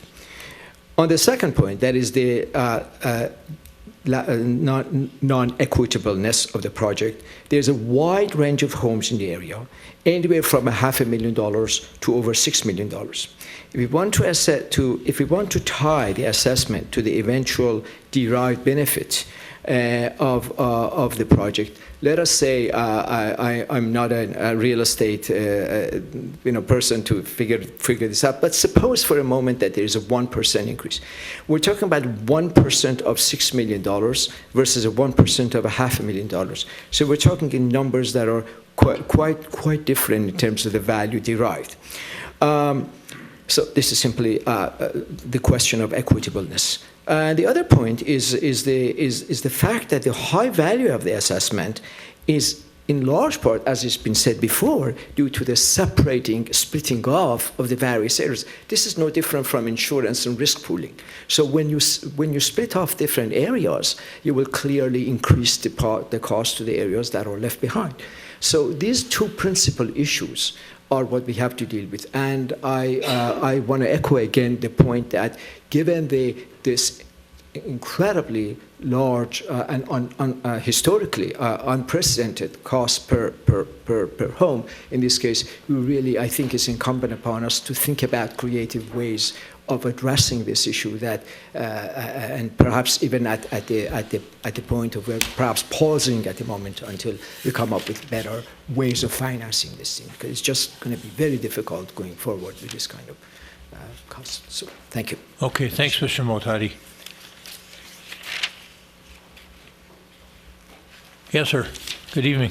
Good evening, Mr. Mayor, council members. I'm John Berg. I'm at 7104 Shannon, and although I can't claim the length of residence of John Elliott in the neighborhood, I'm pretty close. I've lived at 7104 Shannon since 1982. I'm confident that Shannon by itself could withstand, a year or two or more, or a lot more, of use. It's a cul-de-sac. The only traffic that it gets is automobile traffic, except for maybe a few work trucks and maybe garbage trucks. I would repeat Greg Good's speech to you entirely, and I think that the only way to proceed in this, if at all, if any work is to be done, is a mill and overlay. That's the only reasonable thing. Shannon, as it is right now, has received 2 or 3 patches, and they might be the result of a couple of telephone calls that I made or others made, and that's about it. It's in excellent shape. It doesn't need any particular amount of help. What concerns me, however, is the whole project has a cost of $4,481,000. I mean, that number just blew me away. Now, I read that in the engineer's study, which was just made available on December 6th. And that's a pretty hard figure for us to deal with. I mean, I appreciated Mayor Hovland's thought particularly of, can we redo some of the existing streets? Now, I've lived in this area my whole life. I grew up in the Bloomington area by the ski jump, and I went to Cahill School, and so I'm really familiar with this area. So when I look at the map, I see that, I remember these streets. These were part of my childhood bus route. Nothing has changed. The condition of the road, lack of curb and gutter, it's all the same, but everything is held up. And the only thing that's not held up has been, in the last 2 or 3 years, Edina has backed off of the patching that it does, especially in the winter months or the spring months, along Lee Valley and down road. Those are the principal areas. And John Elliott had an excellent point about the water which rushes down the driveways of that enter onto down road. I concur with him completely on that. But I just have a gut feeling, and I'm certainly no engineer, but that this can be accomplished for a lot less. We don't need a $4,481,000 project, especially when we've got others that are going that are like this. Thank you. Thank you, Mr. Berg.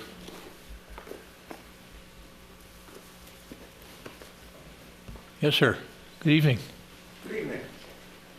Mr. Mayor, City Council members, I'm Bart Muldowney. I'm a resident at 6 Antrim Terrace, and I'd just like to reiterate the general consensus that we, the residents, would like to ask the council and the engineers to reevaluate the exorbitant costs that we're being asked to incur here. I would agree that there are likely other areas that could potentially be milled and overlaid, like the 2 cul-de-sacs, the one I live on, Antrim Terrace, and the adjacent Antrim Court. They were built last after Shannon and Dublin. Likely there are other cost savings that could be achieved in this process, and I would also point out that if we're not to see our assessment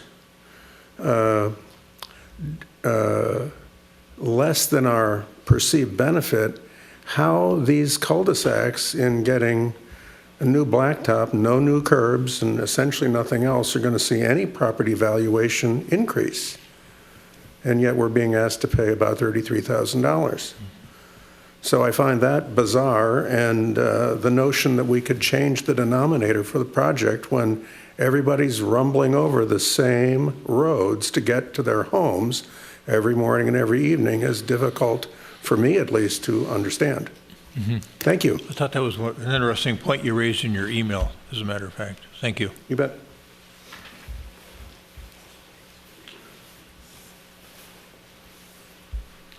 Good evening. Hi, Peter Lee from 7012 Cary Road. Thank you for letting me talk to the City Council and to you, Mayor. Sure. Absolutely. One comment that I have is that the neighborhood of Prospect Knolls is very windy and very hilly and lots of trees, but it is a major thoroughfare.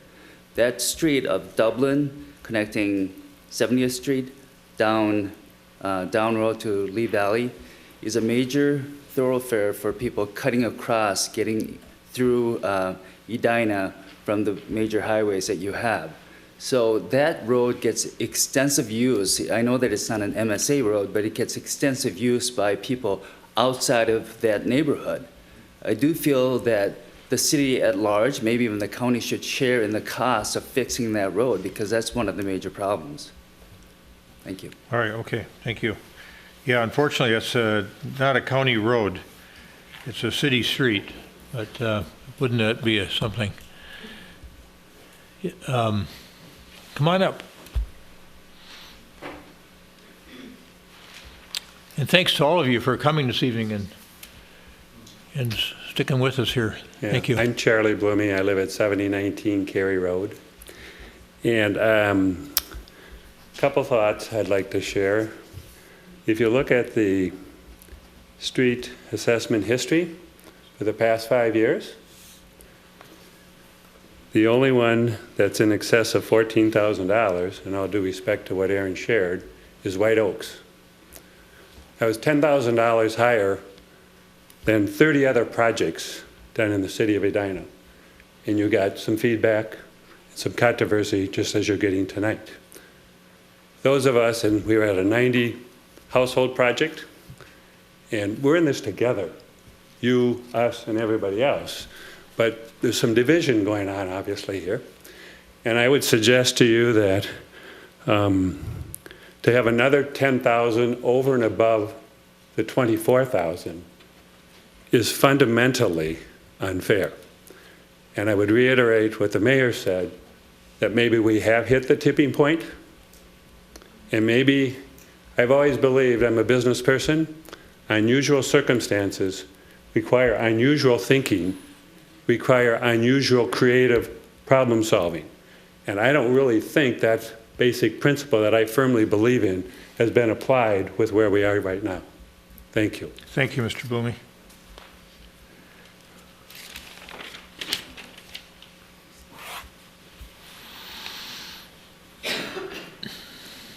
Good evening. Good evening. I'm Bill Brown, 7120 Shannon Drive. And my wife and I sent to the City Council on Saturday an email stating some of our objections to the proposed project, and I'd like to make sure that email is sort of incorporated into our remarks and record here today, because I don't want to repeat it all. But the resolution, as Mr. Good says, requires a showing, or at least your approval, that the improvement is necessary and cost effective. I would say that nothing in the engineering study itself states that a full road reconstruction is actually necessary. It never compares it to a mill and overlay. It doesn't do anything other than say, we want to do this. But that doesn't, just because the engineering department says we want to do it, doesn't mean it's really necessary. And it would seem that, at least with respect to Shannon Drive, where we're not having the sewer repairs, the water repairs, or anything else, that to say that you have to pay $18,500 is just sort of above and beyond. Next, we're supposed to be cost effective, and as Mr. Good pointed out again, a mill and overlay is many, many times cheaper than a full road reconstruction. And for our engineering department to say that somehow that the homeowners on Shannon Drive should pay $18,500 to realize some economies of scale when they could be paying nothing for a mill and overlay, I just don't get that math. I don't get it. In terms of fairness for this project, I did address that as well in my memo, but another point is the engineering study doesn't give any kind of breakdown between District 1 and District 2 of the amount coming from the city utility funds. It does state that the city utility funds will only be used for sanitary sewer, water main, and storm sewer stuff, and none of those are being proposed for Shannon Drive. So basically the residents on Shannon Drive are getting zero from the city utility fund, and we homeowners are going to bear the brunt, basically 100% of it.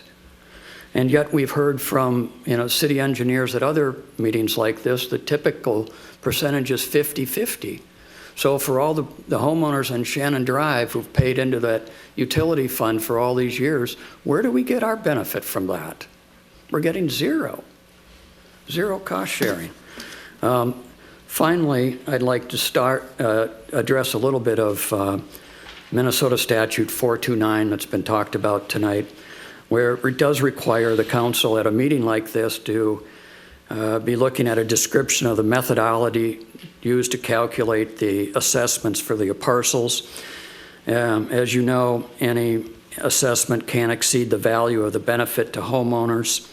The letter report from the appraiser contains not a single word about its methodology.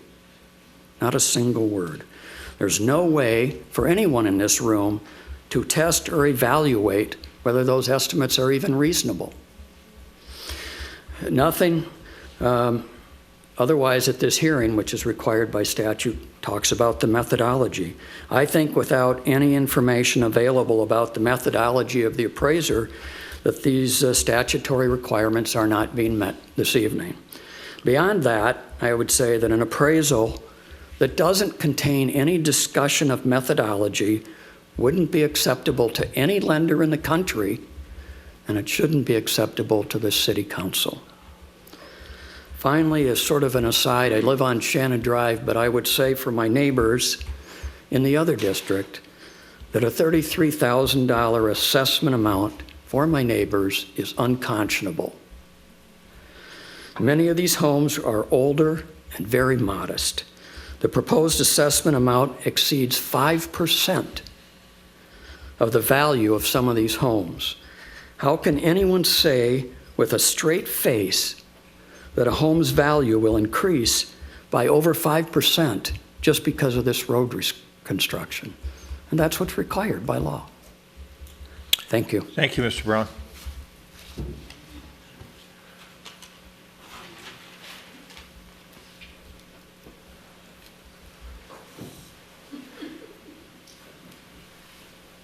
Good evening. Good evening, Mr. Mayor, council members. I'm Joel Hutchison. I reside at 7021 Antrim Road, and I'll just make brief points because I think Rhonda Bland really summed up what many of us feel is true. I did have a point of contention with one of the engineer's slides, and that regarding the analysis of the benefit. I've taken a picture of it. It says, for our properties, they could see an average price benefit of $18,000 to $40,000 per lot. Well, that's not an average, that's a range.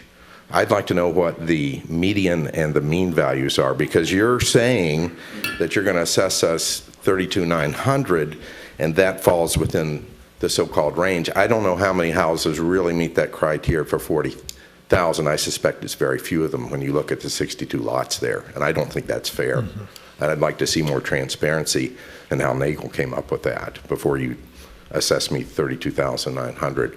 The other point I wanted to make, and it was made by Peter, I believe, is that we really are, especially in the Antrim section of this neighborhood, we're a thoroughfare. The reason that road is in such bad shape is the amount of traffic, and I wonder if you've ever put the wires across the road to really measure how much traffic goes through there. I think you'd be surprised. If you look at the number of lots just in that little circle encompassing Antrim and Dublin, one of the main circles there, we get a ton of traffic. And you also mentioned that it's going to be 27 feet wide and have room for parking on both sides. I think that's a laughable proposition. That's not going to happen there. You can barely park on one side of the road. So Right now, you mean? That's correct, sir. Yeah. Well, Okay. thank you for hearing me. I appreciate it. Thank you, Mr. Hutchison.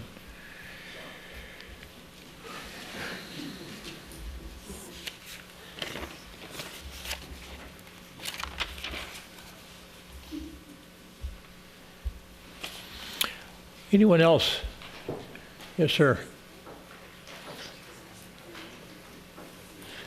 My name's Mike Saber. I live Mike, you didn't even bother to take your top coat No, off I tonight. thought it'd last less than 3 hours, but I got 3 kids at home, so I got to go as soon as this is over. I live at 5811 Shannon Drive, and I'm one of the youngest ones around here. I've only been there 25 years. And I think you are correct, Mayor. We're at a tipping point. I don't think the assessment for White Oak should be taken lightly. When we get sued, and when I say we, everybody, the 32s, the 18s, the 24s, we're all Edina residences. And when we start going over the line where residents have to sue us to get our attention, that's gone too far. I look at our project here, just use the words that they provided in their report. 89% of the people are not concerned with the volume of traffic or vehicles in their neighborhood. We're solving a problem right there that doesn't exist. The drive-by evaluation for our properties was done on one day. I've lived there about 8,000 days. Okay, I see the 2 or 3 guys in their sports cars that come zipping up and down road to do his Tokyo drifting, pisses me off. Let's just put a camera in there. Okay? Part of their report, we're solving one accident. In January of 2008, somebody going too fast down the hill hit a boulder. Good for them, maybe they learned. Okay? I take my kids up and down that. That's where I teach them how to drive. Because if you can't drive this road, you don't deserve to be driving. I think lastly, the interesting part is that per the report that was submitted, the conclusion, the benefit amount noted above should not be construed or relied on as being an appraisal, but as general observations. And I think everyone here tonight have observed it in specifics that this project is broken, the process is broken. Until we figure it out, any further assessments should be postponed indefinitely. Thank you and have a nice night. Thank you, Mr. Saber.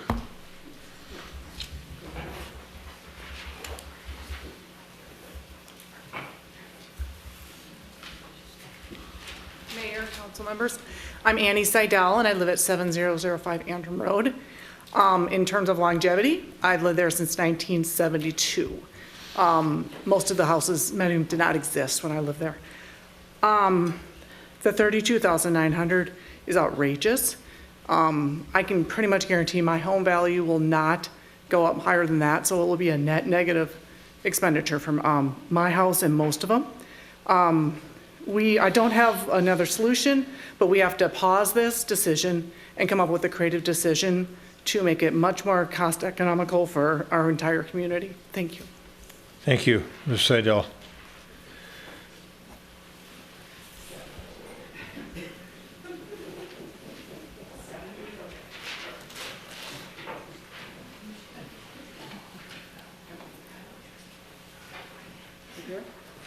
Sure.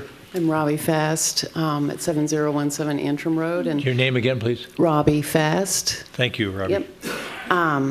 I am really reiterating many things that have already been said, but I guess the big thing that sticks out is I think everyone here probably has a friend who's a realtor, and if we had 5 realtors here, I don't think any of them would agree that our property values are going to go up that is commiserate with the assessments being laid out. But the biggest thing for me in listening to all this and back on 58th Street and that whole story, I feel bad for you all that you have to go through this. It just shouldn't, you know, you had made the comment that we've got too many cooks in the kitchen, you open up to the public, and it is kind of a faulty process, and I would encourage us all to put, I think collectively we can come up with a higher view of something and come up with a creative process that could really get away from having so many perspectives, because everyone's going to get heated over this. You know, it's just, it's a hot button. Nobody wants to pay these kind of dollars when, you know, it's just high. It's just way high. It's crazy high. When I told some friends in Country Club last night, we were over for dinner and they had to pay, I don't know what it was, 20. they heard 33 and stopped the whole room. So you just can't introduce a letter one day and say, here's your new bill. And I appreciate the engineers and the work they put into it, but it's just, you've got a gap of collaboration going on that, between the public and the engineer and the council. So I know there's a creative solution here, and that's really what I'm for. Thank you. Thank you. Thank you, Ms. Fast.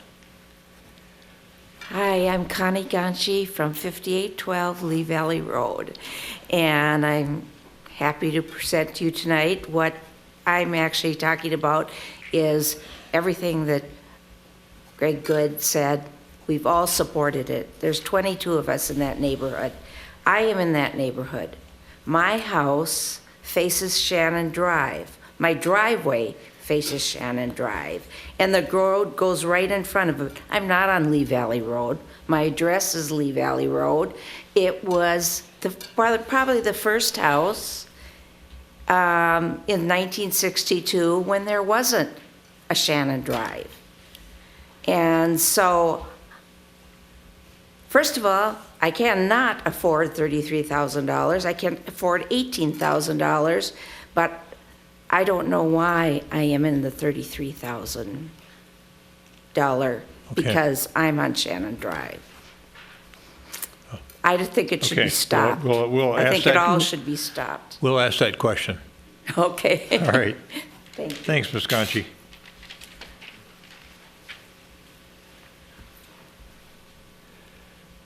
Anyone else wish to come up, address the council?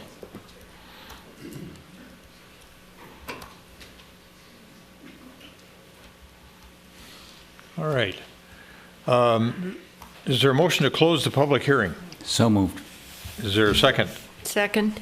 Got a motion and a second to close the public hearing. Any further discussion? All those in favor of closing the public hearing, say aye. Aye. Aye. Opposed?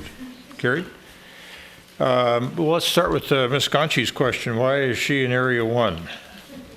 So, she doesn't want to be in the other area either, but she's in Area 1. Right. So going back to the market benefit report, it did list the properties on Shannon Drive. Admittedly, we packaged up the Shannon Drive properties. That property wasn't along Shannon Drive. It's true that property does abut that leg of Lee Valley that loops up with the Shannon Drive cul-de-sac. It does have a larger property square footage. That might be a little bit different characteristic, but generally does share. Have you got a map instead of us looking at this? Can we find her property there so we can understand what you're talking about, Mr. Disler? So it's that property kind of on the northwest or northeast corner of Lee Valley and Shannon. Roughly 93% of her curb space is on Shannon Drive. There's about 6 or 8 feet that's on the. Yeah, folks, public hearing's closed now, so we got to kind of just pay attention to what's going on up here and not have audience participation. So go ahead and finish that comment, Mr. Right. Disler. So the benefit report referenced the Shannon Drive. So admittedly, that property was included because it didn't have a Shannon Drive address, but admittedly it does have roadway access to that Shannon Drive parcel. So for that matter, the roadway is included in the Shannon Drive parcel. There are similar characteristics. Probably the one differentiating characteristic is a larger lot size. So could make an argument potentially for either district, but there's a point to being in District 2 as well. Mm-hmm. I think both Mr. Brown and Mr. Saber raised some important issues relative to you can't really call it an appraisal, but sort of the general observations on property values. Mr.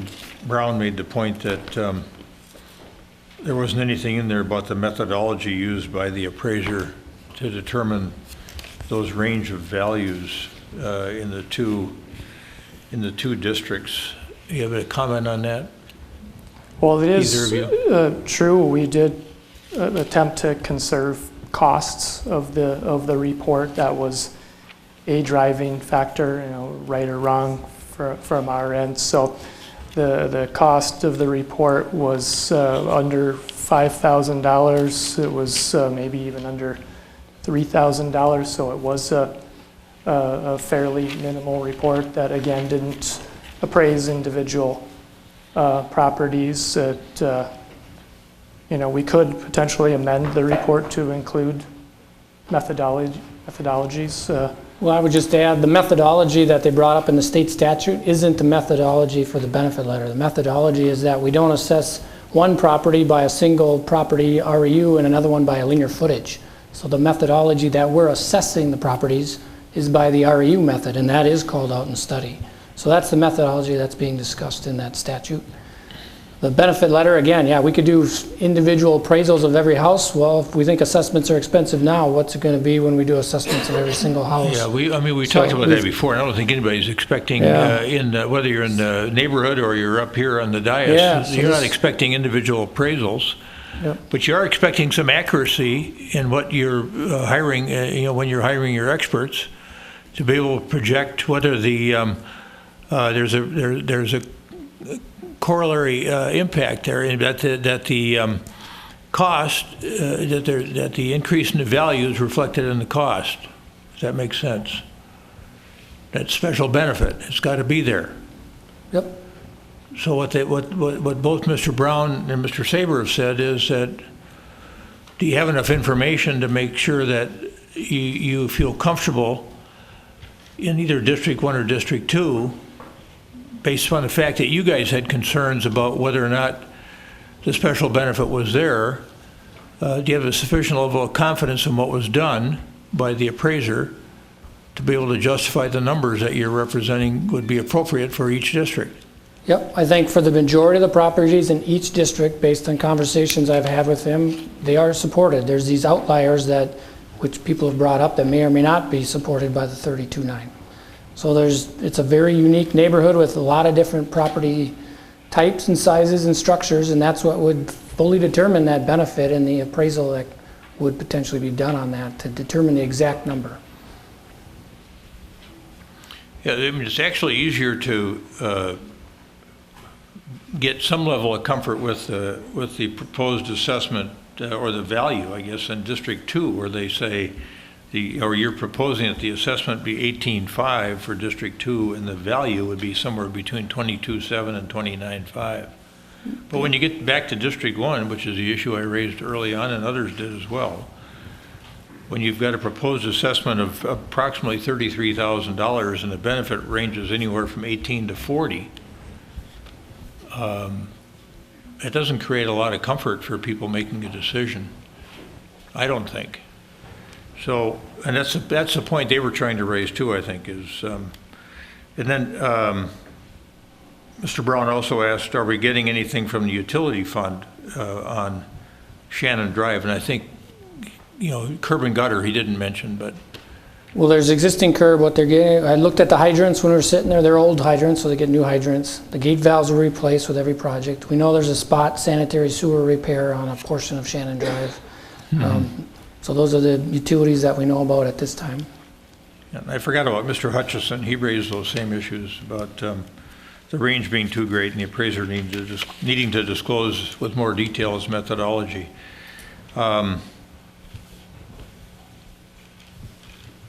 And again, Mr. Motati too, that we should be tying the assessment to the derived benefit, which is what we're trying to do here. I'm just looking through here for more questions. Other council members may have made notations on things from people's presentations.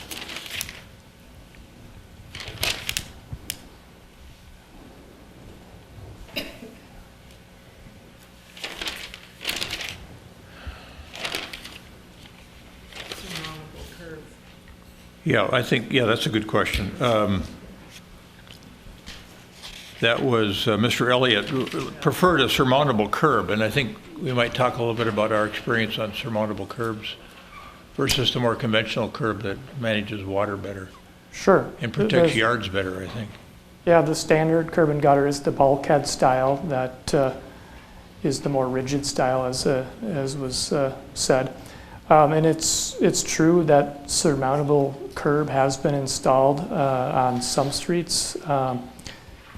There primarily is usually a reason for that if the streets are excessively narrow with parking and for ease of emergency access. Sometimes the surmountable curb is used. Normally there is a unique reason for that surmountable curb, is my understanding historically. Yeah, many of it was done years ago. Our current practice is the barrier curb, like you mentioned. It handles stormwater much better, keeps cars off lawns, it keeps our snow plows off the lawns from ripping up people's yards. So we've been doing the barrier curb for as long as we've been doing projects, unless there's a very special case why we need to do surmountable. Okay. All right. I don't know if folks on the council have thoughts or observations about this. I'm still having difficulty with this. Personally, I feel like we have reached a tipping point. I know you've been concerned about this as well. All the years I've been on the council and been mayor, this is the new potential record, for an assessment. And what can you expect your residents to bear individually as opposed to us collectively bearing? We bear it all under the utility fund for everything that's under the street and the curb and the gutter, which is a wonderful thing that we all share in that cost. But as these costs have escalated over the years, it really feels like now we need to have we need to get serious about a conversation of alternative funding sources, or capping off the amount we expect our residents to contribute, because you've got this bright line problem, So somebody last year just, let's think of White Oaks. They just paid $22,500, whatever the number is. And now we're going to say we're going to go to a new system where the entire city bears the cost of everything that happens on a going forward basis, and they get to help with that as well as pay the $22,000. That's the bright line nobody's wanted to create in the past when we've been on the council. So how do we solve that problem? It seems to me that it's really serious now. Member Stoughton, your thoughts? So a couple of things. I would start with Ms. Fast's comments. If you're thinking about running for the city council, just come to one of these hearings and it'll cure you of the notion. This is not the most enjoyable task, but it's a necessary task. The second thing I would talk about a little bit is, the money that we're talking about here, not in terms of the assessments, but the total project cost is staggering. And when you see it, you really realize that. But I will tell you that Mr. Milner throws around nickels like manhole covers. He is very judicious about this, and we ultimately have to, do competitive bidding and figure out what these cost. So it's expensive to do this stuff.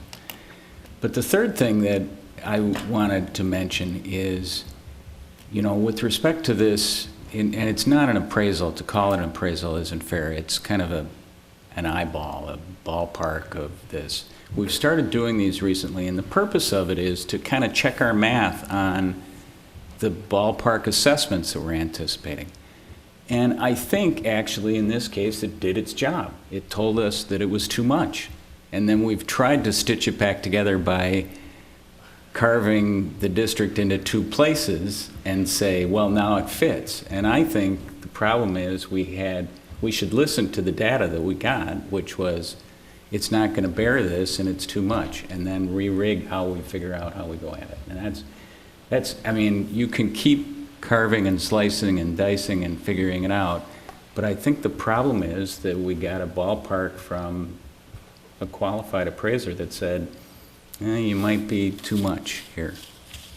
And we ought to listen to that and rethink it. Now, what I don't know is what happens if we don't do this project. I understand there's some parts that will be problematic. I am not necessarily a fan of the short-term mill and overlay. I think that's driven by these costs instead of by what is good, sensible infrastructure that every 50, 60 years we should do a complete reconstruction and make sure we're handing infrastructure to future generations that's worthy and not just a Band-Aid here and a Band-Aid there.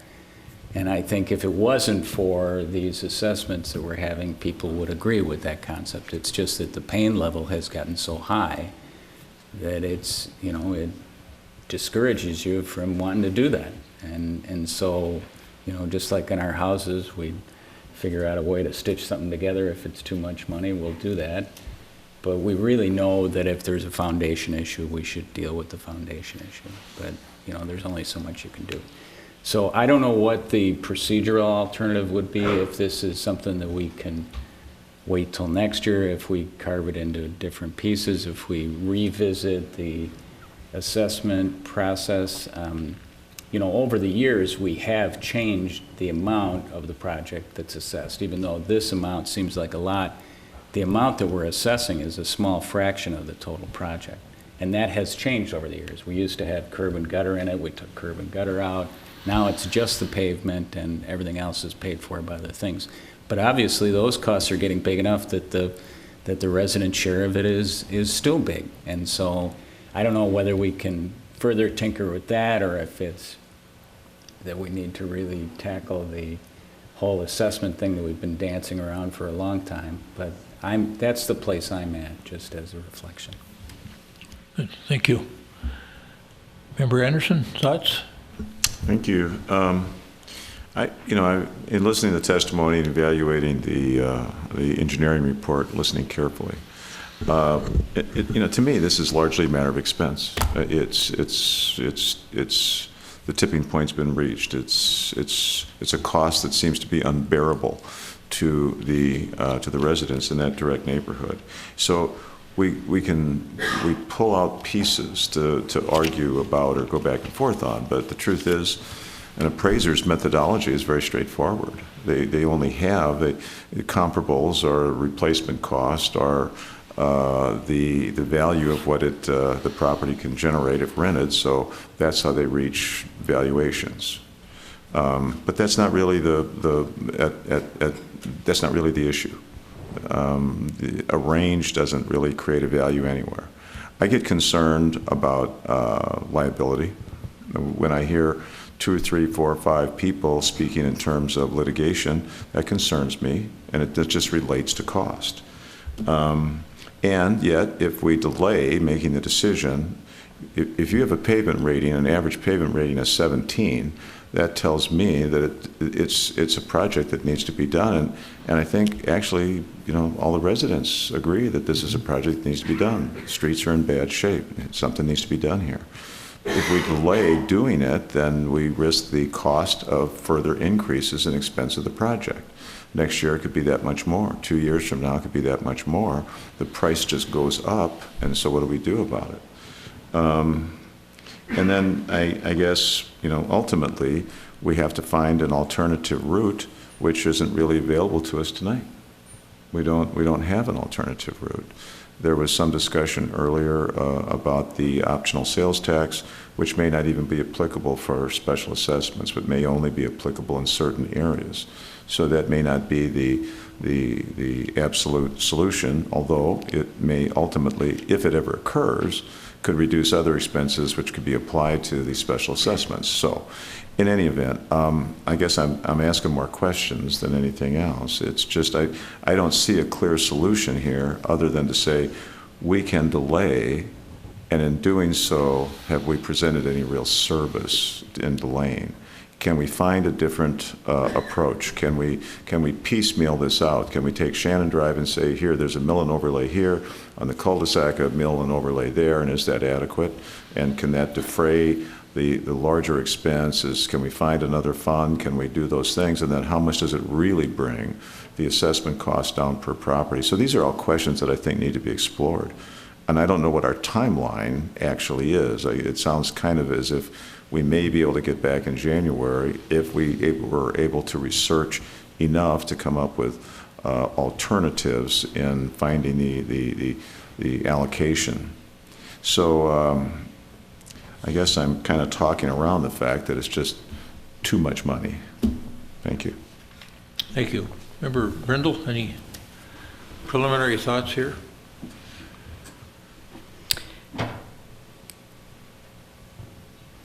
I mean, it's a simple calculation of how you determine what the assessment is. It's the cost of the project divided by the number of properties in the project area. The problem with this project area, particularly District 1, is there aren't enough properties to bring the assessment, the preliminary assessed amount, to a reasonable amount. So when I look at this map, the preliminary roadway assessment map, there's considerable density around the project area. So, and some of that density around this project area is scheduled for 2022. Would, including all of this as one project, therefore greatly increasing the number of properties in the project area, bring down the assessable value so that it's fair to the properties that are smaller? I don't know, but I think that's how I have to think about this. I think about our project. So our project just completed had areas that are not connected to one another. It had 3 or 4 areas. And some of those properties are quite large. Ours are, I suppose, in our neighborhood, are average. It's 100 to 150 feet of curb, back 350, 400 feet. And those are decent-sized properties. And our assessment did not approach this. So the number of miles of pavement in the current project area, both districts 1 and 2, if we look at it the way it was originally thought about, I mean, is that 3 miles? Is that 2 miles? It's not huge. How many miles is that? 1.64. 1.64. Which is a pretty typical project area. Wow. Usually do 2 or 3 a year, and we average 3 to 4 miles a year. Wow. So this would be one summer's worth of projects if it were to stretch out large enough to bring the average down, bring that assessment. Can I comment on that? Sure. So it's true, if you widen the project limits and added a more dense neighborhood adjacent to it, it could bring the average down. Yep. You risk those other more dense properties having an increased assessment due to the larger. Yep. Just what I said. Yep. You risk not being able to meet this benefit. Yep. Understood. So you got a significant part of this area where the roads are really in bad shape. Correct. So you've got a PCI average of the entire area of 16, which means to me, as mentioned earlier, you could have some areas of 10. Some of the photos you showed, I'd be surprised if it's 10. You're down to the gravel in some of those areas. So it's a project that does need to be done, but I do think going back to the drawing board and figuring out how do we figure this out and do it in a manner that stays under 30,000. It's got to be under 25,000. And I don't know how you do that. Because obviously you've got the numbers. So it's basically 1.5 miles Why can a mile and a half cost $4.5 million? We tally up all the estimated quantities, and we use the last 3 to 5 years of bids, and we use those bid numbers. So it's what the numbers we're getting. We're doing 32% more than White Oaks here, just in street square paving that we have to do with this. So it's just, and this isn't the worst neighborhood. We know there's one's going to be worse than this. So this is kind of just an issue we're going to keep seeing until we review how we fund streets. And we've presented it at the retreat last spring. Had the discussion this summer about there's only about 2 options on how to fund streets. And we learned that the local option sales tax probably won't work on local streets, won't meet the regional significance. So the other options are general tax levy dollars, where we make a concerted effort and do it as part of that. And then it's a question of, do we transition? And that's always been the concern of the council, was this bright line that the mayor had mentioned. So. Yeah. All right, well, I mean, I don't have any magic bullet answer. I'll certainly keep thinking about it, but I guess I would be, have we heard from everybody yet? I've got to make some comments yet. All right, you make your comments and then I'll finish. So one of the dangers of delay is we get behind on this process of going methodically through our town and making sure that our infrastructure is really in fine shape. That was one of the reasons I asked questions about the condition of the system over there, really, the infrastructure system. Everything seems like it's in fair condition. I don't think I heard anybody say they've got water issues. Stormwater is not an issue. Nobody's running sump pumps. And of course, how we benefit from taking care of what we own together is that we got this double AAA bond rating. And one of the things the rating agencies do when they come here is they check to see, are you engaged in some deferred maintenance strategy that's going to, where all the chickens are going to come home to roost at some point in time? No, we're not doing that. We're going methodically through our town and taking care of all these things. So, and we want to make sure that we maintain this double AAA bond rating because it lets us borrow at the lowest possible rates for the things that we need to do. So that doesn't mean that we can't delay a little bit while we look for a solution. And from sitting through the entire hearing, listening to our neighbors in our town, I just feel like it's an issue whose time has come. And what we got to do is figure out a way where we can give a soft landing for those who went before everybody that's here tonight.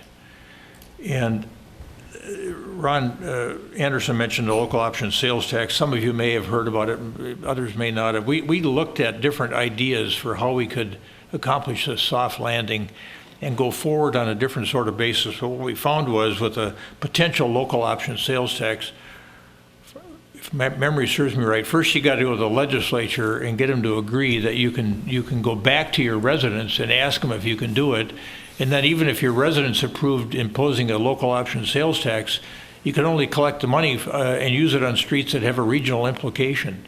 So that certainly isn't your neighborhood. So this is also, for me, one of the first times I've seen where the RU doesn't work so great. This whole idea of when we're in different neighborhoods that are more dense and have more consistency, I think, in terms of property values. When you base the assessments on a broad range of homes, thinking that they all have about the same number of trips in and out per day, that's the REU notion, the residential equivalent unit. Everybody's got about the same number of trips per day. But in this neighborhood, when you start thinking about the variation in property values, from being over on 70th, for example, to being back in the heart of the Antrim neighborhood, you could have somebody with a 650, and this is, I think, Mr. Saber made this point, or somebody, several people did. You could have a home with a $650,000 value, paying Mr. Motati as well, paying a $33,000 assessment, just like a house that's worth $2.8 million. So this is really a conundrum, I think, and deserves some careful thought. And mixed bag, I guess, that your neighborhood has become the poster child for us trying to figure out how to solve this problem. But nonetheless, we got to figure this out, you know? And to Member Brindle's point, I mean, maybe there's a cutoff point where we say that, you know, you factor in inflation in the future, but we're not going to go above what we did down in White Oaks, for example, is what I think she's getting at, is that we're going to figure out some way somehow to spread this around. And I don't know if that's the right solution or not, but I know that somewhere in our collective wisdom in our town, with all the brain power that we've got a lot of people that'll think about this and would help us figure out how to go forward on this. Because the key is kind of making sure that it's not too expensive in the future, but that you give the people that already paid a 10 or 12 or 22, you know, like in Country Club, I forget who was that, you were at dinner in Country Club, but they paid $22,000 probably 15 years ago, 10 years ago. You know, so it was a significant amount of money at the time. So I'm in favor of tabling this project for an hour, or just setting it aside and using this as a catalyst for us to go forward and figure out what we're going to do and come up with some ideas and have a community conversation about it, because I think it would be important to have a community engagement on this thing about how we're going to solve this issue in the future. And it doesn't just happen up here on the dais, but it happens with a lot of community input as we hear from folks that have already paid, and we hear from folks that have yet to have their streets done. So it's thanks for living in Edina a long time, no matter when you got here. You know, but it's no fun to be the person that's living in the house when this street reconstruction happens, you know. But we ought to be able to figure out how to solve this together, because somebody mentioned earlier we're in this together. I think it was Mr. Berg. We're in this together. So my opinion right now would be that we either table resolution 2019-111 to a future date, or Director Milner, I'd be willing to take your advice on this and how we can proceed next. But I personally wouldn't vote in favor of this resolution. Well, I think hearing all the comments, your comments tonight, I would vote to not approve, and if we decide to bring something back to you, we'll do that. So let's... A table, I think, would be... Yeah. And if I can jump in. Yeah. You know, there's two different dimensions to this. On the one hand, really this street improvement hearing process is supposed to be about the design, really. I mean, we started on, and it's appropriate for people to have weighed in on what it looks like their share of the cost is going to be. But the technical assessment hearing ends up being, what, a year and a half from now?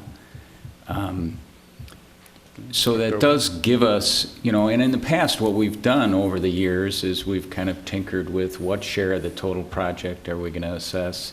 You know, the variables are pretty simple. What share of the total project are we going to assess? What percentage of that are we going to assess?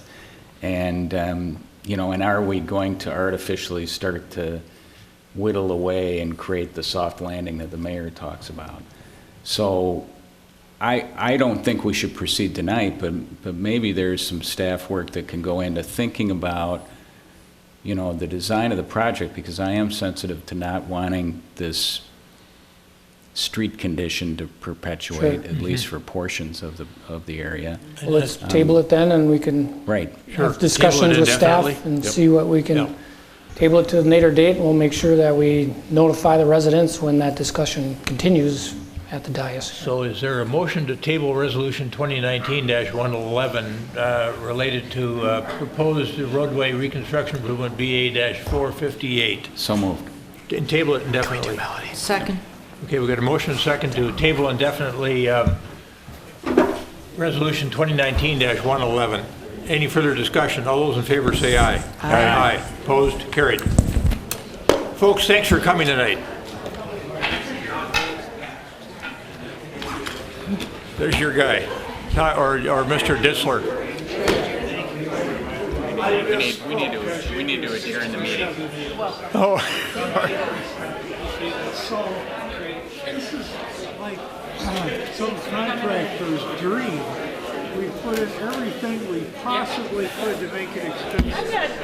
Now, you show me that anybody has requested a separate storm sewer line for their sump.